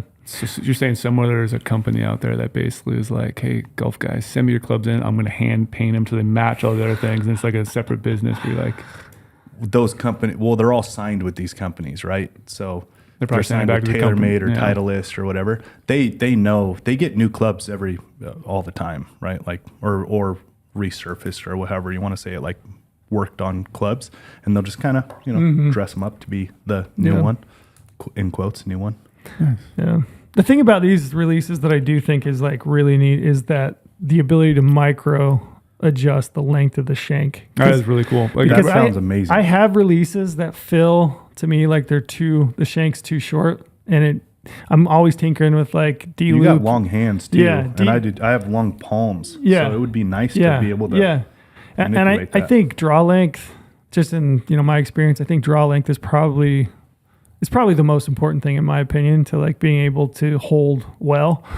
And the ability to adjust the shank on your release to kind of match and get what I would consider the best hold for you, I think is pretty cool. Micro That is tune. super Micro tune. Yeah.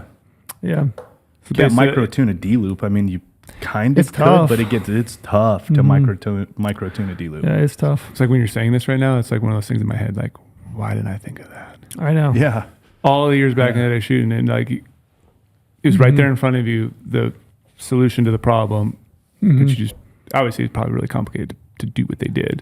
But I like, hope- to I like hope- go to a company like, hey, make that shank move around so I can adjust it so I don't have to keep messing around with it or get the perfect feel, perfect draw length. I hope they take this as a compliment because that's where it's coming from. But I'm surprised UltraView didn't do this first because they're the ones that are always a step ahead. Yep. I'm surprised that. Yeah, I'll be interested to see if it. And again, I don't have one, so I can't really speak to it and say. But logically, like thinking it through and thinking through my own process of D loops and draw lengths and all that, to me, logically, it makes real good sense. Oh yeah. Yeah, so I definitely want to get one and tinker with it. It's on the list. My chubby little fingers and how much I shake, I can't micro tune a D loop. Like I'm stuck on a certain length, and my hands just can't do much more than that. Will you be able to see one here coming up, right? Vegas shoot? You can Yeah. go?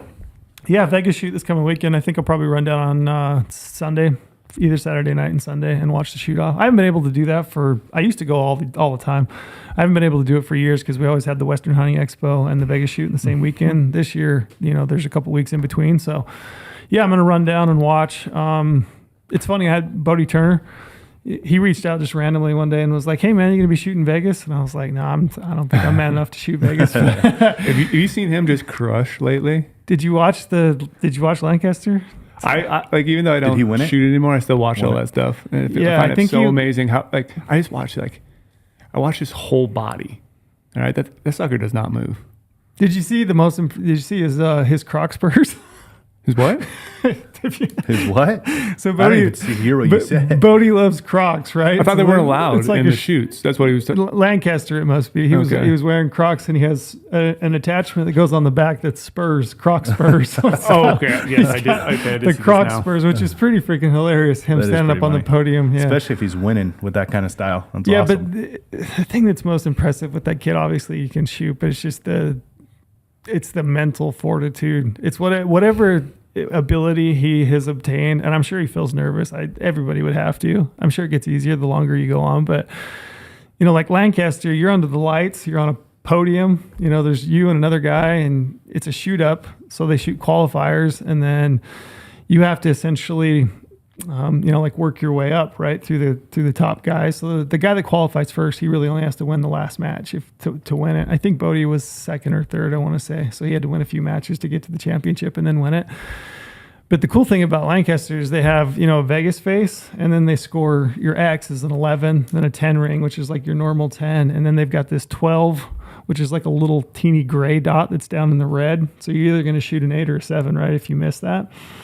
And That's cool. it was fun, man, to watch. Like Stefan Hansen came out, and like I think everybody was kind of thinking, we're going to shoot 11s, and then maybe you get to those last few ends, maybe we'll put the pressure on if I need to. We'll shoot a 12. Like middle of the match, he's just like 12 calling it and just starts punching 12s, and just the whole dynamic of that whole shoot just got so fun to watch. People were just like throwing it out there. That's awesome. Yeah, and I don't know, Bodie hit, I want to say 9. 12s in the shoot up to win. But yeah, the guy's, How big is a 12? it's tiny. It's like a Half inch? No, it's like a centimeter, What? centimeter and a half. I want to say it's not very big. It's tiny. Yeah, Holy it's not, shit. not very big. Yeah, it was impressive. It was fun to watch. But yeah, he reached out and just said, "Hey, you gonna be shooting Vegas?" And I said, "No, but I'd like to come down and watch." So I'm gonna try to link up with Bodie and say, "Hey, That'd be cool. Really Yeah. cool. Let's get him on the pod. yeah, I would love to. If I don't know, maybe after. Yeah, I would assume that going into that, you're probably in the zone Yeah. I would assume so. because I don't know. I think total winnings from Lancaster was maybe 20, 25K maybe, but I think Vegas is you're talking hundreds. Yeah, 100. Yeah, let's do 100,000. after. Yeah, after. Let's shoot for Yeah, after. after. I think he turned 17 this week. Ooh, So crazy. Young, That's what's too. insane. Isn't that to wild? me. Yeah, I would love to know. he's going to be hanging around for a long time. Long time. Yeah, I would love to know. Just, I don't even know. I don't even know if you could tell somebody. I don't know if you could like explain to somebody how it is that your mind works. But I would love to crawl in his brain for a day and just see what it's like to be on a podium with that much pressure and just see what that's like. You think what it there's any feels like. similarities between like a guy like him and like Alex Honnold, free solo and El Cap? Probably. Like obviously you're dying Mm-hmm. if you do that. So it's like, it's a little different in a way, but like still being on a podium, shot for shot, being completely calm, climbing a rock face, being completely calm and collected and know things might go awry or whatever. And then you have to refocus and laser in. Like there's probably similar qualities or like how they prep and work on mental toughness and just strength Yeah, and for just sure. like push through everything and just zone everything else out. You're in the moment. Like there's a lot of similarities between those two. Aren't humans weird, man? Like we all got the same parts and pieces, but Some people can just use them a lot better. yeah, and Yeah. some people just use them so differently. Yeah. That's incredible. Mm-hmm. It's like things I sit around and think about. I'm like, how in the hell does that guy do that? Yeah. Yeah. I Yeah. brought up Free Soul because I watched it again last night. You do. Dude, that is, Yeah. Such a Yeah. that's a good good one. flick. That's a good one. Anyway, I'm looking forward to that. That's this weekend Vegas shoot, so we'll pop in and say hey. But I guess we've been all over the place. I hope it's okay for listeners. Sorry, Yeah. I Buzzing wanna- with the boys, man. This is like this is truly one of. I say this, and I'm sorry to our guests, but like these are some of the most enjoyable that I do. I really a lot of guests I enjoy, but like this is fun. I Like, agree. Well, you being in Cedar and us, him hunting like crazy, and all of us are all scattered. Like this is when we catch up. Yeah. It's right now. Yeah, it's fun. Just to We've sit never around, talked about shoot- any of shoot this the ball. until right here. Yeah. I did forget something at SHOT Show. Well, Can I talk about it real quick? I mean, Will you let me can to? you? I can. Yeah, if Don't know if you- it'll sound if you correct. can, The I floor think- is yours, I Brady. think you should if you can. Okay. It's going to change the game. And I can't wait to see It's other going to change the game. Well, no, not really going to change the game in a way, but I mean, it's just game changers are big. yeah, it's just another. People throw that around. I guess it's going to be a thing that people are going to poke fun at in a way, or say it's like not the way the rules are meant to be read. So, Please expand. okay, here we go. Utah, muzzleloader, scope ban. Yeah. All right. Yes. Did you see something cool? All right. Hold on. So they went back to iron sights only Yes. or 1X scope. Yep. Yes. Okay. So here's my thing, and I'm going to preface this like I do all the time. All right, it's going to be a big Brady Miller rant. Watch out. So like, I love things, and sometimes in technology, I also love going back. Like I loved hunting my bull with an iron sight. This year, it was awesome hunting with an iron sight and muzzleloader. But it was like 35, 40 minutes before legal shooting line ended. I couldn't shoot that bull. I had to walk away from it because I couldn't see through my peep. Mm-hmm. It's a little bit issue there. Someone, not saying someone, maybe someone could just like, oh, I'm just going to take that shot anyway because I can kind of see through it or whatever, but I just walked away. And the next day, luckily, I found that bull because it snowed, and I was able to kill that bull at basically the same yardage. But I had to walk away, see with my naked eye. I could potentially take that shot, but I didn't. Now, obviously, in the state I was in, I could not use a 1X scope at all. So this is like where it's going to be great in Utah because Loopold has a 1X scope, red dot, with a turret on top. Imagine what that's going to do in Utah. I For muzzleloader. got nothing. Keep going. Yeah, Is that legal? Is it legal? Yeah. So you can dial your You can dial- your crosshairs. You can dial your on crosshair. a 1X scope. 1X scope. Is so it? Now you're going to be able to grab all the light. So by not gonna definition, be a lot of light. would that be legal? Yeah. That's what I'm wondering. I'd have to- Because I'd have the to definition look. is the 1x scope. I'd have to look and It's a see. 1x scope. I'm not really. I mean, I'm not- you're gonna grab a shitload more light than a peep. Yeah. So like, you're gonna grab the light. You're gonna and be light. You're gonna be turret. able to be precise, and you'll be able to dial. Okay. Yeah. There's other. I had a Rebic, dialable muzzleloader sight, so I could still dial, but it allows you to be able to grab light in those low light situations and be able to dial to make a more precise, more ethical shot for guys who want to put it on a muzzleloader. I don't think you're going to be able to see far enough the 1x scope at 300 yards with crosshairs. I could see 300. I was shooting 500 yards with my open sight muzzy. Can you? Yeah. I would I could have- literally, as long as the hard part is with the crosshair. I've not done it, so I can't speak Me to either. it. With but the it's like, with the- I can't say, but to me, like as I think it through, it just doesn't seem like I'd be able to see it. Yeah, you'll be able to see it 100%. Even with your eyes, Like you're no fine. magnification, you'd be able to like hold on an Yeah. animal. I've never done it. I put- would love to try it I though. put my MDT Skypod on the bottom of that sucker and just be locked in, get a rear rest going. I could dig that muzzleloader right in there, dial, press that trigger, make a perfect shot. And we're back. So back. tell me, you honestly think that you'd be able to see at distance with a 1 power scope Yeah. well enough so- that you could make a shot? Like how far are you talking? I mean, are we on air live or are we not on air and live? Oh, we're hot. live. I know. So it's like, here's the thing about, so the muzzleloader I use this year that I borrowed and I'm buying the exact clone of it. I was literally shooting at 500 yards with an open sight and hitting an elk-sized target 500 yards with an open sight. I could repeat Vital-sized elk. I could repeat it. The problem with that setup, this is where it gets limiting. The gun can do way more than I can do because of the eyes. So when you have the peep sight in the back and you have the open like globe with the crosshair in the front, that crosshair becomes impossible to see when you put on like a dark object. And I was like, oh, maybe it's going to be better when you actually aim it at an elk because they're, yellow school bus and they're giant. It's very hard to see. So then the limiting factor then becomes the front crosshair. And yeah, there's, some other muzzy sights companies that are kind of taking little fiber optics with bows and try to, make a sleeve. You can sleeve it over to add more light, close more light, and try to gather some light. But you can't use, different things on there. But so that's the hard part. So that's why like going out and actual hunting with an open sight, I've shot all the time. I shoot a lot. And so anyone's listening, like if you're going to try to do this, do like all the time to get practice with it because muzzleloader can be a finicky weapon. A fickle like- little bitch. But I did my best to like say, okay, 350 yards and in for now. That's what I was gonna do, and I wanted to get closer. It's gonna give me the giggles. Go ahead. Keep going. I'm listening. And so like the weapon can do a lot, but it's just the optic part of the muzzleloader sight that makes it harder because you have an iron sight and you're looking through it, and then you have lighting conditions with the rear one. So 1X, and I just looked up the regs. All right. I just remember it feeling so dark looking through a 1X. I've never done it. I've got only shot one, open but it's sights. been a long time. Yeah, it's not gonna be the same as like when I throw like my 56, millimeter objective, Vortex Razor HD on the front. But like it's gonna be something better than an iron sight. Yeah. And so like here's the rules: prohibit the use of scopes stronger than 1X power muzzles for all muzzleloader hunts, all blah blah blah, all big game.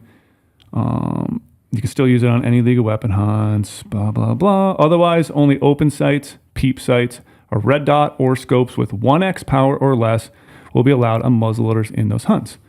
So red dot makes it legal to have battery. But yeah, even if they didn't go with the red dot, I'd probably be fine. Like I might be a guy who's rather have a crosshair because I don't like adding battery powered things to my optic. So wait, did you that say failed. this is a turreted red dot? Turreted red dot. Okay, yeah, I'm with you. I'm tracking. Sorry, Yeah, so I had that- it in my mind. I was thinking crosshairs the whole time, No, but even if it was a cross, and I'm like, I couldn't see that. There's no way. but even if it was a crosshair in the 1X, and then I could dial it. So now I can just they have MOA, or you can Yeah. get a cut turret for your yard, which I don't believe in. I think you should always have MOA or mills. Well, I would say that you saying this right now on this podcast, given the current political state of things in Utah, Yeah. this one will be on the chopping block before This will be a hot one. before the end of the year. So the We'll see scope, a what bill. was it called? The Freedom RDS, I believe.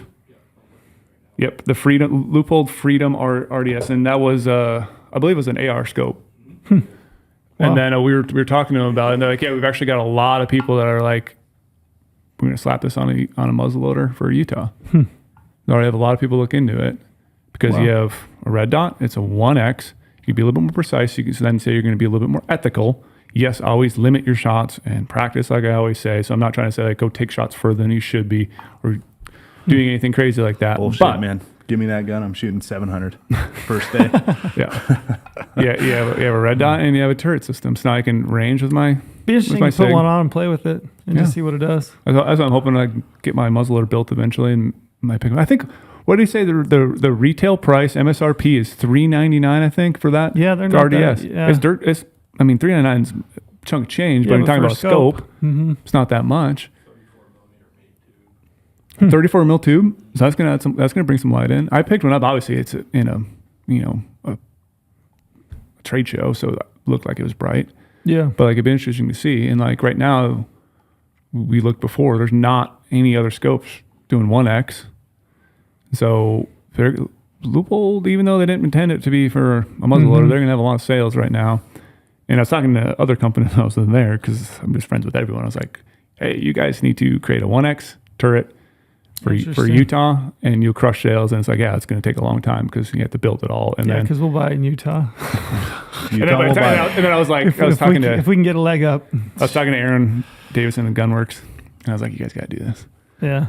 And and like people were spending on, it's like, hey, by the time we do it, it's going to take 18 months or whatever. And then I was like, well, by the time you actually do it and then 18 months later, the laws will probably be changed again, and then you probably won't be able to do that. So it's like a constant battle, and it is a niche market too. When you're talking about this, like not many people will, but there's an option. That was kind of one of the cool. And we have the other ones that are non-dialable in the GOHUNT gear shop, I believe, right now. And I talked to Cody Nelson when I was there and sent him pictures like, order these now, buddy. And so he's gonna do that. So I thought it was cool. I like that stuff. That's the best stuff. Stuff that you're just like, oh. But again, this is what I'm saying about like SHOT Show and ATA and like you had to walk in the booth. You had to like look at everything to find that. It's kind of hard sometimes. Like I said, it's overwhelming at shows, but that was cool. That was probably one of the coolest things I saw. Right on. So sorry to derail. No, that was good, man. That was totally worth it. Yeah. It'd be interesting to see where it goes. I'll throw a disclaimer out there. Practice. Sure. Just don't just grab this and say like, now my muzzleloader is a 400 muzzleloader. You should not be shooting an animal at 400 with a muzzleloader. I just stay game ready with the 1X or with anything. Even my open sights. Yeah. Know your limits. Practice further. Bring it back down for hunting because hunting is hunting and shit always goes weird and you always got to deal with wind and animal moving. And it's an animal's life you're aiming at. So do your justice. Don't be like Trail and shoot 190 yards at a deer. With a bow. What? I've never done that for the record. I just had to throw it out there. For the record. I just had to throw it out there because you gave me the jab earlier about, oh yeah, you must have hit low on that audad. But yeah, that was made up. Yeah. No, Trail hates me. No, I'm good. That's great. I don't mind. Clarify. If I had shot it that far, I would have owned it. But I haven't. Nor should anyone. Last thing, I don't know. We've been on a while. Gotcha. Okay. We're keep rolling. I wanted to, the last kind of thing that I had today I wanted to talk about was you did an article. We probably should have put this at the top because it's probably the most useful thing of the podcast. But that's okay. If you've listened this far, you'll get some. We should put the timestamp in back. If you want something really juicy, go to if you want something spot. Useful, go to the 90th minute or whatever it is. Yeah. But I want to talk about this article that you just did. It's called "How Much Does It Actually Cost to Apply for Hunting Tags in Every Western State?" And this is like one of those things that every year I kind of loosely understand. I know I have like in the back of my head, it's going to cost me roughly this much to apply in this state and for what species. But this was a pretty fun exercise for me to like read through it. I even messaged you and I was like, hey, that was a pretty sweet article that you did. I appreciate you reading my articles. Yeah.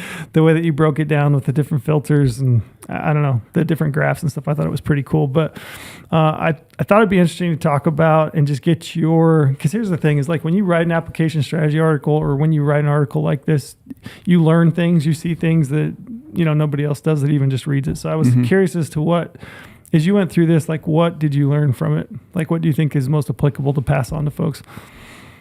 Well, right up front, like the reason I kind of want to write this is because it's so useful for people to figure out how to budget for an application strategy in a sense, like building out that 3, 5 year, 10-year plan. Like there's states on here that you'll see make sense financially for the long haul. So there are states that do not make financial sense at all as a non-resident. And so everything on here was written as like a non-resident perspective, because most people are probably, maybe not as fortunate to be resident in a Western state. It's always based on non-resident perspective. But just going through, you can literally realize like there's certain states, like again, that just probably don't make sense for you because of the high upfront cost and how much non-refundable fees you're getting back. Yeah, So or species in states. species, yeah. And like you can see like that graphic at the top. That's why I tried to, give people graphics right away, those big infograms, kind of show you how much you're fronting. This is also applying for every species, but in there, in each state, I broke down some information. So here's Alaska, here's a link to our state profile, learn more about it. And then I kind of gave some information tidbits about that state. So some states I went a little bit heavier on, some of the more confusing ones like Montana. There's all sorts of different ways you can apply. You can do an 80% refund right away if you don't draw. You can, apply later on for points only, which then it showcases that, well, you think points only is cheap in a sense, but actually shows, if you read the article, it's better to actually apply in the draw because your bonus points is going to be cheaper. And so it's actually cheaper to do it during the draw than buy points only later on. So there's little nuances here and there you can start to figure out with this. But like Montana, like I said, is really confusing. Sometimes Wyoming can be really confusing. New Mexico's got a lot of things going on with it. So like I try to give people some information on there, but also at the top, I was like, well, this is just a summary of mainly cost. I didn't want to get into, non-residents are allocated 35% of the tags in this state compared to this other states, 90-10. Like that's for the application strategies. Right. And so this one just was a bit basic cost. And so you can see when you go through, like I said, some states have a lot of upfront costs, which is something you definitely have to pay attention to because that's money on your credit card. And a lot of those times you're going to be sitting on that for quite a while. Yeah. And so you're a person who, like yourself, we talked about a lot, like you're doing points for you, your family. Like that's a lot of cost you're eating up when you're trying to build points all across the West. And yeah, sometimes youth are going to be cheaper, but like, some of these I just thought was interesting. So you've got two different graphs I'm looking at. One of them says total upfront cost to apply across the West. And the next one is total non-refundable cost after applying across the West. So that's a good gauge of, how much are you actually out of pocket? Because a lot of these states, like you're saying, actually require you to front the cost of the permits that you apply for. And then if you're unsuccessful, they'll refund you the cost of the tag, right? Yep. I thought it was interesting. You look at that giant orange tower at the end for Wyoming. Lorenzo, have you looked at this? Vaguely, but yeah. If you applied for all species in Wyoming, you have to front the cost. $19,000. Yep. And so that's one of those ones too. I broke out multiple different ways because it's like one of those choose your own ending books. Yeah. Like this was the 19,000 is special draw, deer, elk, antelope, and then obviously regular draw, moose, sheep, mountain goat, and buying points for everything. And so like that's why down below in the Wyoming only section, I also broke out, well, if you just do regular draw for deer, elk, antelope, it's going to be a little cheaper. And maybe if you don't want to buy points for those and just apply for the other things, like you can do that and kind of make it cheaper. But yeah, that upfront cost is huge. Non-refundable fees in Wyoming is also huge because like you realize like, oh yeah, I get all this money back if I don't draw. Well, you still got to buy your points afterwards. Like, yeah, which was high. I was surprised to see that $1,003.08 in Wyoming, non-refundable fees. That damn 8 cents, man. That gets you. And then here's the one thing that like, I wanted to take extra time on. Like I can't even explain how many, like this is weeks of putting this article together and not weeks me sitting in the office. This is me at home on the weekends trying to write this and trying to make it exact because like you go through there too. I try to add like processing fees. A lot of times when you think about, oh yeah, it only costs, X amount of stuff for points, X amount for the tag when you're applying. Well, some of these states do have credit card fees, they have processing fees, and Wyoming's is huge. They have 2.5% convenience fees. Convenience fees, all that stuff are kind of like hidden in there. And other ones like, Montana calls like a service fee and all that stuff. So like there's all those little hidden kind of fees in there. So I tried doing my best. Obviously, there's a lot of states. I covered 15 different states. And so I did my best to figure out all those, add them all in here to show you the true cost. And so that like they'll get into too, like what I was saying, like some states just don't make sense, like Washington. Yeah. People always ask why we don't talk about Washington a lot. Yet we have research tools for Washington. If you're a Washington resident, we have great tools for you. But for most people, non-residents, you have to buy the elk license, buy the deer license. Those are non-refundable to then go into like a special draw for that species. So you're out, what is it right here? $1,485. That's what I thought was interesting when I looked down through this, is you start to really pick it apart and see essentially like what's your best bang for your buck, right? Mm-hmm. And we've always, every podcast I've ever done with anybody, we go to the Camp Haynes thing and do an application overview, try to help people understand, where to apply. We've always said, if you're non-resident Washington, skip Washington. And everyone's like, why? And we're like, well, it's expensive. Yep. Like, well, how much? Well, now I have a dollar amount to it. I mean, $1,500, you're out. And essentially, if you correlate this with draw odds for their draw hunts and understand the potential of those tags, the payoff, the cost benefit analysis just isn't there. But it was interesting to me to actually be able to put a number to it and see it. Mm-hmm. And then, like you said, to correlate this too with draw odds, because some of them you might be like, oh, it's not a lot of non-refundable fees I have to pay every year. But your chance of drawing could be 20 some years out for some of these states too. Like you look at like Arizona, it's not that much in a sense, but unless you're like Lorenzo and want to go coues, it's like me, you want to stick the long gun and go mule deer all the time. Like, that's where you have to kind of benefit too. You don't just want to look at this and be like, well, these states are cheaper. I'm just going to apply for these cheaper states because, Nevada, non-resident, $255 to apply for everything every single year. We'll buying the hunting license and all that. It's like, well, it's going to be a longer game where some of these other states might be a little bit more beneficial to jump on, that have a higher upfront cost, but you still get non-refundable fees back, but you have a chance to actually go hunting a little bit more. So you can use it kind of to budget, or be the guy like, hey, I only have $1,000 for app fees every single year. How do I best go about this? Yeah, your best bang for your buck. You can kind of look through this, kind of figure out those, again, move. I would love to talk to somebody in Wyoming, like why is it so expensive to apply for all the species? Well, you got bison at $6,000. $6,000. I know, but to make people front it, it's. And then you got their new special draw fees in there. So I try to talk about that a little bit, and it's like, it's a crazy amount of money. And the thing that's also, I was always thinking scary when I go through this is I hope other states don't read these articles and then be like, whoa, Wyoming has their sheep price at 3 times the price that we do. We should increase our sheep price and moose price, and this guy try to jack up all the prices here's too. The thing with Wyoming. I think Wyoming looked at the intended implications of a regular and a special draw, and they saw that your draw odds aren't really shaking out that much difference. So they weren't really giving that many people an advantage in draw that were applying for the special tag.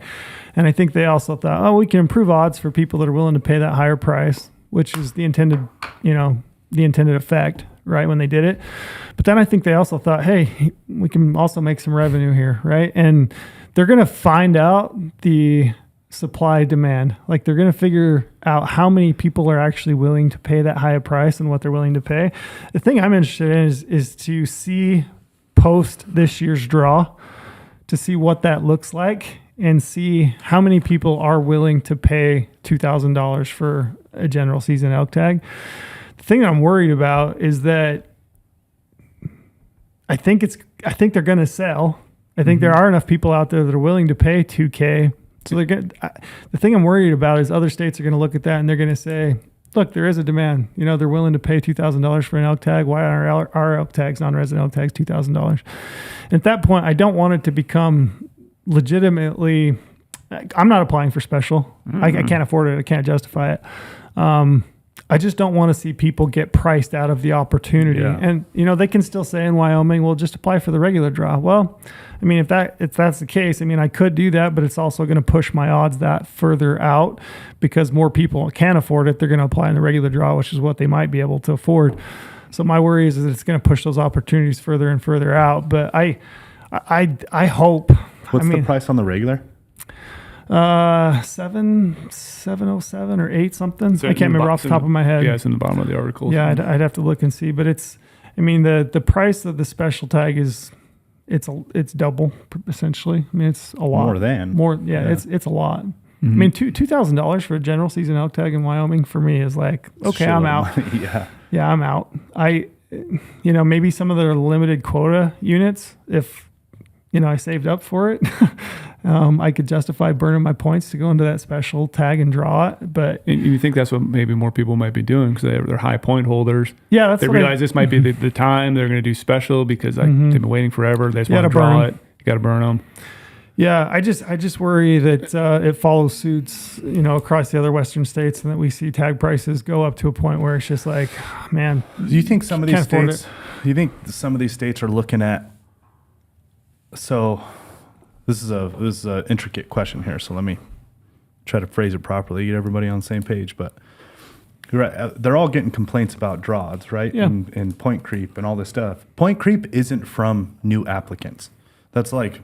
We had this big conversation with Randy Newberg. Point creep has nothing to do with new applicants coming in. They're coming in at 0 points. Yeah, they're not creeping. People the that point. got into it 25 years ago. It's people that have been banking bonus who have only been buying preference points, never applying, buying preference points, and then all of a sudden they jump in. That's what is creating point creep, is people that have been buying points forever and now are jumping into this stuff.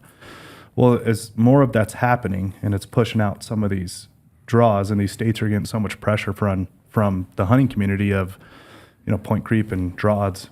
Do you think they're going down the path of trying to fix it through price?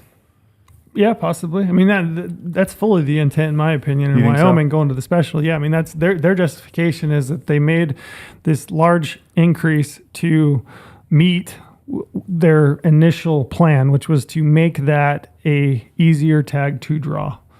So draw odds, better odds, people that are willing to pay a higher price. So in that instance, they are using price to offer people better odds. Do you think some of these other states that are their draw system, their application system is pretty antiquated with supply and demand nowadays? Do you think they go down the path of cost instead of actually fixing their system? Possibly. That's what Yeah, what's possibly. nerve-wracking It is nerve-wracking. is if all these states start going down the path of cost to fix Yeah. where these pressure points are. Yeah. That's bullshit. And the problem is with cost too. Eventually, you're gonna have people just be like, "I'm out," and that's Yeah. that will be the part where they'll They'll fix draws. fix point creep. The guys just bouncing out. Because you look at this, I mean, Well, that's because this is where my head is going. Is if they start looking at this, like you said, there's $2,000 for a general elk tag, and it proves out that there is enough supply, and some of these other states are looking at it as they could alleviate some of the hunting consumer pressure of point creep and draw odds and all this stuff. If they start going down the path of cost, that is bullshit, and that's pretty scary. And that's what I'm like in my mind coming to the conclusion of like now in the moment. That's my worry. Yeah, and I mean, you hear people say like it's becoming a rich man sport. I don't know that it's quote unquote a rich man sport, but there are instances. Wyoming elk, for example, Wyoming bison. I'm not applying for bison in Wyoming. Mountain goat. I would love to apply for mountain goat. I can't afford to front the cost for 4 months. yep. Even though that's a random draw, right? In Wyoming, I can't afford it. And I'm not low income. I'm like middle income. You've essentially priced me out of that, Yeah, right? you're talking $2,700 from Sure. this license. Yeah, almost $3,000, right? Which you're going to get that money back if you don't draw, but you're fronting that money from, January, April, I guess, till May. Yep. Which isn't easy. It's not easy for me financially to like. It's not for easy anybody. It's not easy for anyone, Yeah. right? Like, just for transparency purposes, Yeah. not only do I come from a great background, but I also am Yeah. pretty resourceful at the Sure. moment. I'm not doing that. Yeah, and here's the thing. I'm not yeah. fronting $19,000 to apply in Wyoming. I'm not doing it. Right. Yeah, and I've always said like it kind of boils down to your values and what do you value, and I agree with that to a point. I think I'm trying to put money into things that I value, which hunting, and I'm using this kind of information to make the best choices for me. But there is a point where I'm just like, it doesn't matter how much I value it and where I save money elsewise. I mean, I've still got 3 kids and a mortgage and car payments and everything I'm else. not going to put $19,000 on my family credit card. Right. I'm not doing it. Right.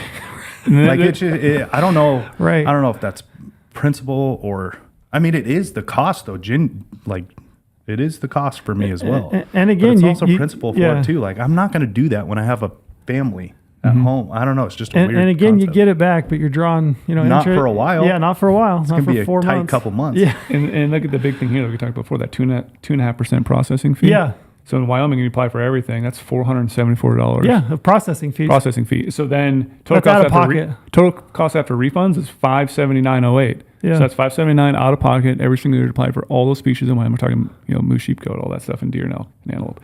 But then when you buy the points, It jumps up to 1,000 then. Because now you Yeah. got to buy points for all the species, and those points are really expensive. We talked about moose, sheep, goat.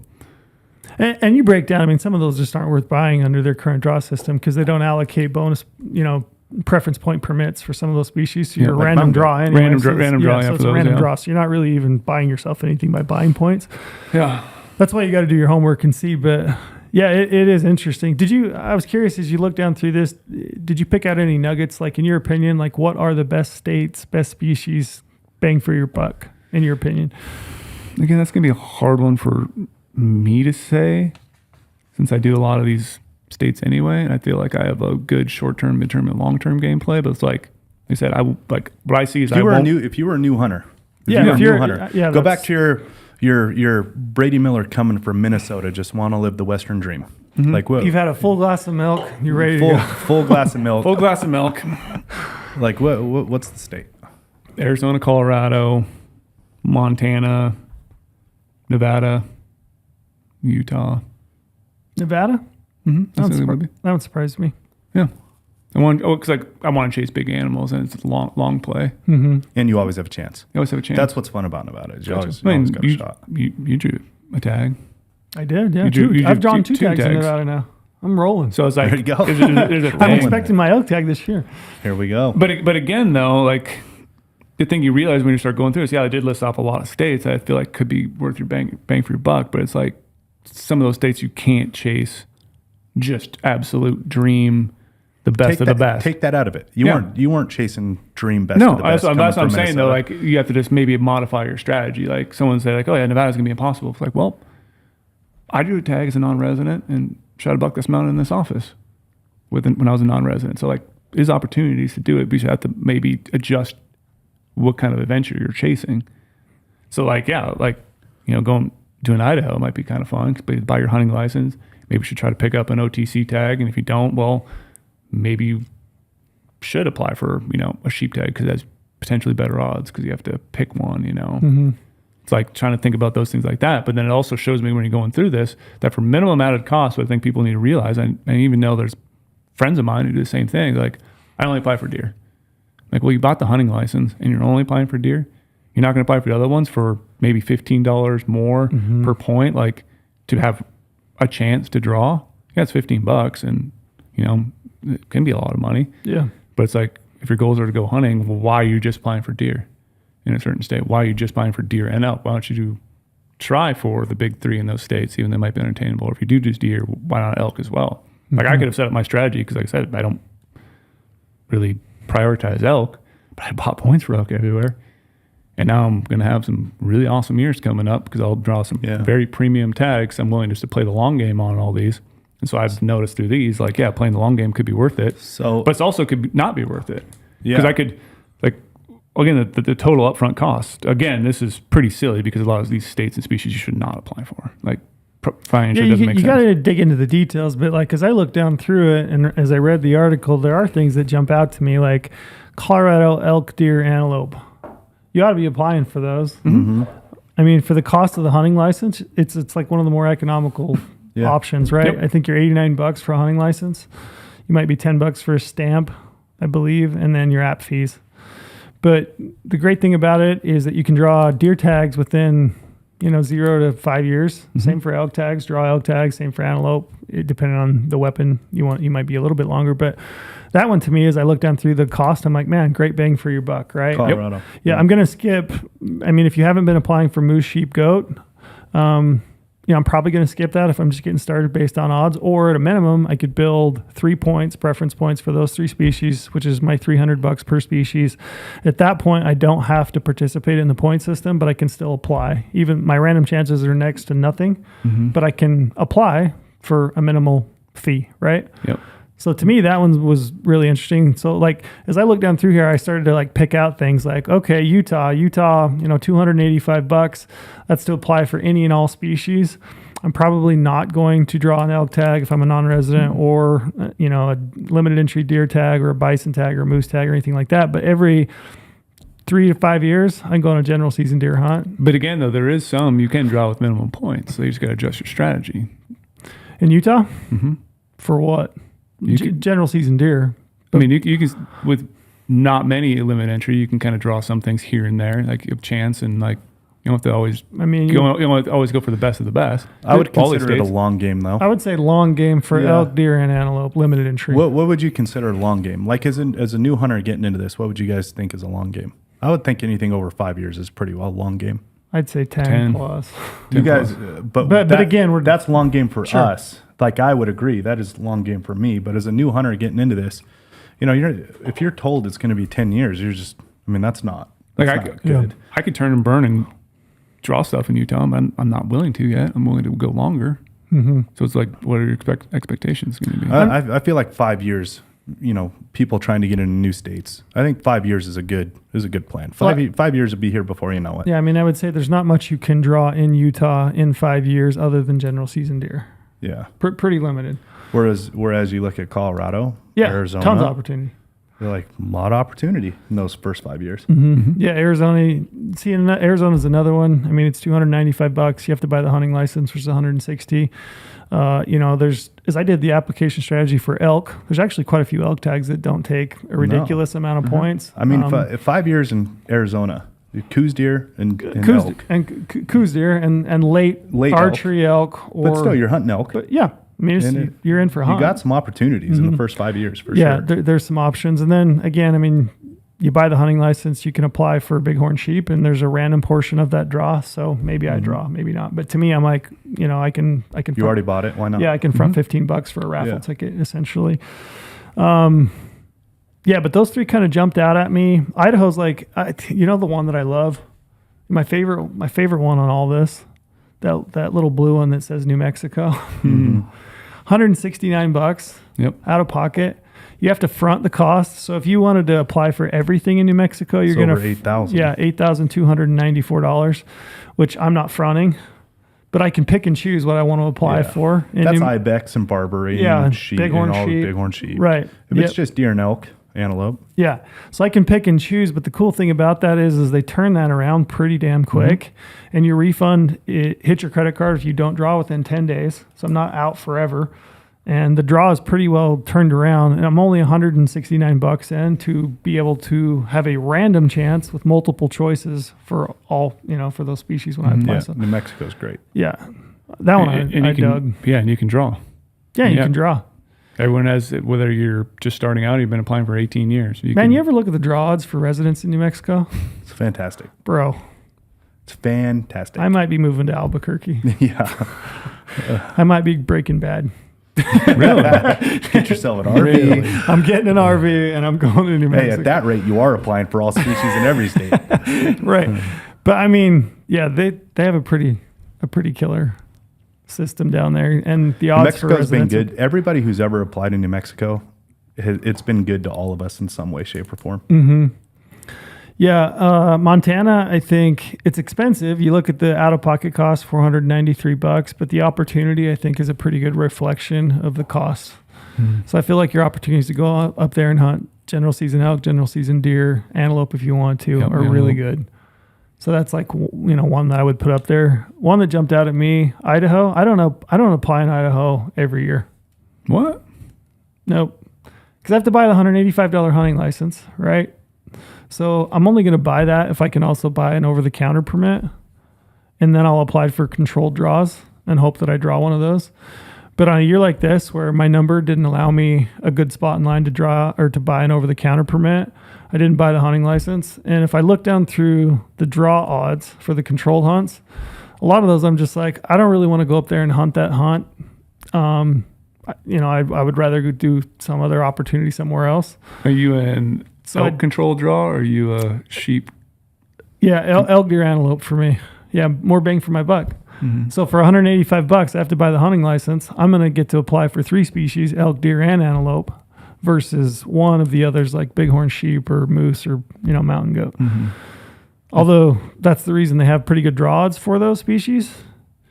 To me, I'm like, that's one chance. If I apply for elk, deer, and antelope, I got 3 chances to draw something. Mm-hmm. So that's why I draw. That's what I do as well. Elk, deer, and antelope, man. But yeah, and that's one that, as I look down through here, I read through the state sections and stuff. I think that's one where you can make a judgment call. And it's just really cool to be able to see the prices in front of you and kind of have a breakdown under each individual state on like, hey, think about this. Maybe apply for this species, don't apply for that species. I thought this was super handy, so I wanted to highlight it. Yeah, so it was a fun article put together. Like I said, it's literally 33 pages in a Google Doc. Yeah. So light work for Brady. Light work, late nights. Yeah, and then again, like I said, there is species in here. Like I did include bear in some of these states and some javelina stuff. Like even as a resident here in Nevada, I don't apply for bear because I go bear hunting other places. So like you can cut a little bit of cost here and there to pick your species you want to, make this cheaper. So you can pretty much go through this and kind of create your own if you want to, and take some of this data and add the species you want to figure out what your cost can be. Yeah. But we should touch on this big number down at the bottom. What is it? So if you applied for every single tag opportunity, all the processing fees and everything, and if I added up all my math right, which who knows, math is hard. You have loaded bullets with no gunpowder, so 4 out of 3 people think so. Yep. This is 15 Western states, $38,428.48 of upfront cost. It is mind-boggling to me. $38,000. What's your upfront. non-refundable? Non-refundable then would be $6,382.85, and the big chunk of that is Washington, because you have to pay whatever $1,400 or whatever it is. Those 2 tags. I always figured I spent about $2,500 a year in app fees, like out-of-pocket app fees. Mm-hmm. This was a good exercise for me to actually go through and see it. I've never actually gone through. I'm not a very good budgeter, as you can tell. Like I'm like, sure, yeah, let's do that. I don't think any hunter really is. Yeah. You start doing hunter math. Yeah. And you kind of. It's like being a gambler. Yeah. I can't win if I don't play. Yeah, exactly. Yeah, which there's something to that, but then it's like you can figure out what you want to do with this. Like maybe some years people are like, I don't want to spend that money, and you could use that. Like I said, your $2,000, $2,500. Mm-hmm. What else could you do with that hunting? You could, go on some other crazy adventure hunt. You can go to Alaska. You can go aoudad hunting in Texas. You could go on some guided hunt somewhere in the states you've never been on before. I mean, I could do that for 2 years and buy a pretty solid elk tag in New Mexico exactly. or some other state. Yeah, you're gonna be out you're gonna be a year behind everywhere else. But could it be worth it to you? Like you could think about that as well. Might be. Yeah, it might be. Depends on your objectives, I guess. Mm-hmm. Yeah, this is just an interesting exercise for me because there's there's species, we say it all the time. I've written it in tons of application strategy articles like, if you're, for the $15 minimal fee, you might as well apply for bighorn sheep. And I've said that and I believe it. But then, I start to look at the odds over time and I'm like, is it really worth $15 every single year? I'm probably never going to draw it. I don't know if it is or isn't. It might not be. I mean, I'll probably. I think that type of thing comes down to the individual. The individual. Yeah, it's very individual. Yeah, very subjective. And that's why in some states I don't apply for, the big 3. Yeah, I don't. Big 4. Many states I don't. Just because I don't think it's worthwhile. Yeah. Yeah. Pretty much too far behind the curve. I don't accept 1 or 2. Yeah. Just my best chances of actually getting those tags at some point. It'll be interesting to see if I don't know. This all is. It'll be interesting to see where this goes over like the next 10 to 15 years. Cost, opportunity. Draw systems. And I don't think anybody ever, in the late 90s, early 90s, I don't think anybody ever really foresaw where this was going to go. Yeah. Where this is going to go. It'd be really interesting to see where this all goes. Yeah, when they change things too, and you've been in the point game for a long time and just switch it up on you. Yeah. High five to New Mexico, though. Mm-hmm. I like it. Do you wish more states? We're totally random. I do, yeah. Personally, I do. I love the fact that it's multiple choice too. I get 3 choices. I can pick and choose my hunts. I can pick a really high draw odds as my 3rd choice. I can swing for the fences on my 1st. I can pick, 3 really good ones. I can do whatever I want with my application. It's like choose your own adventure. So I do like that. I like Nevada for the same reason that they look at 5 different choices. And that's why I included it on there because I think it is worth to apply. Nevada's one of those ones. It's like I'm on the fence about it. I'm not. Obviously, I apply there, and I've drawn 2 tags there. So, I'm at what point level? Both times? I think antelope tag I had like 5. So it was an archery. And again, that's another thing is you look down through here. Different weapon choices. Yeah, different weapon choices. Like you really gotta diversify, pick up a bow, pick up a muzzleloader, look at late rifle hunts, look at those hunts where your odds are a little bit better and become proficient with those weapons and seasons. But, and I think I had, 12, I want to say maybe for deer, but there's hunts I could have drawn. You could have drawn. But you get to a certain point where now you're kind of like, you have overswim for those. And I would have drawn, I drew my first choice this year in Nevada. I would have drawn my, I think 4th or 5th had it got to that point, because I was just like, I'm ready to go. And that's how I look at Nevada. I bow hunt, and I think every maybe 7 to 8 years I can go on an archery deer tag and go hunt Nevada, and it's another opportunity. And for me, the $285 a year is worth it, and plus I'm in for all those other species. And if lightning strikes like Ethan did this year in Arizona and he drew a sheep tag, I mean, I'd be over the moon. I dream about that shit at night. Lightning struck for me in New Mexico. I go to bed and I think about that stuff. I'm like, man, this year. Well, look at what was it, Campos this year too? He was thinking about not applying in Arizona for elk. Yeah, he drew an archery elk. He's like, that was my point. It was like, well, we might as well throw it in there for the draw, and he drew one. A good one. Yeah. So it's anyway, it can happen. Cool article. I would highly suggest you guys check it out. And probably do better than me as far as like actually budgeting and, financing and having money for these things before you just throw caution to the wind and then try to figure out how to pay for it on the back end. You can always just try to pay for it later, right? I mean, credit card fees and just sometimes keep you can't. Sometimes credit cards come calling. Yes, they do. Anyway, wild how that works. Yeah, it is weird how when you owe people money, they want they it. actually care. Yeah. Yeah.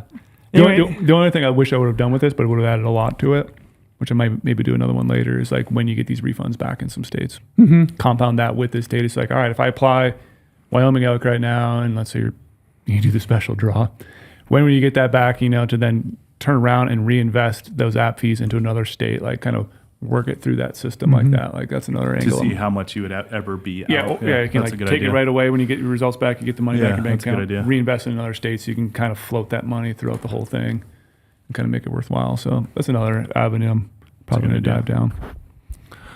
Well, that was good. Anything else, fellers? Ooh. How long we been on, Cody Bohr? Oh, we crushed it. Yeah, a lot of fun. Over things. 2 hours. Let's go. Those are always the best when 2 hours goes by and you're like, that didn't feel like 2 hours. No, not at all. No, that was good. Appreciate it. I'm quite hungry though. Yeah. Good luck in Mexico. Thank you. Can't wait to see how these guys. It's going to be fun. It's going to be a lot of fun. Yeah. These are good guys too. Like, right? Always run the risk of who wins the hunt giveaways. Yeah. These guys are cool. And they're asking the right questions. They are asking the right questions. It's fun. I do think it's a good community. Yeah, for sure. By and large. So for sure. We'll have fun. We'll look forward to hearing from you when you get back. Sounds good. Peace.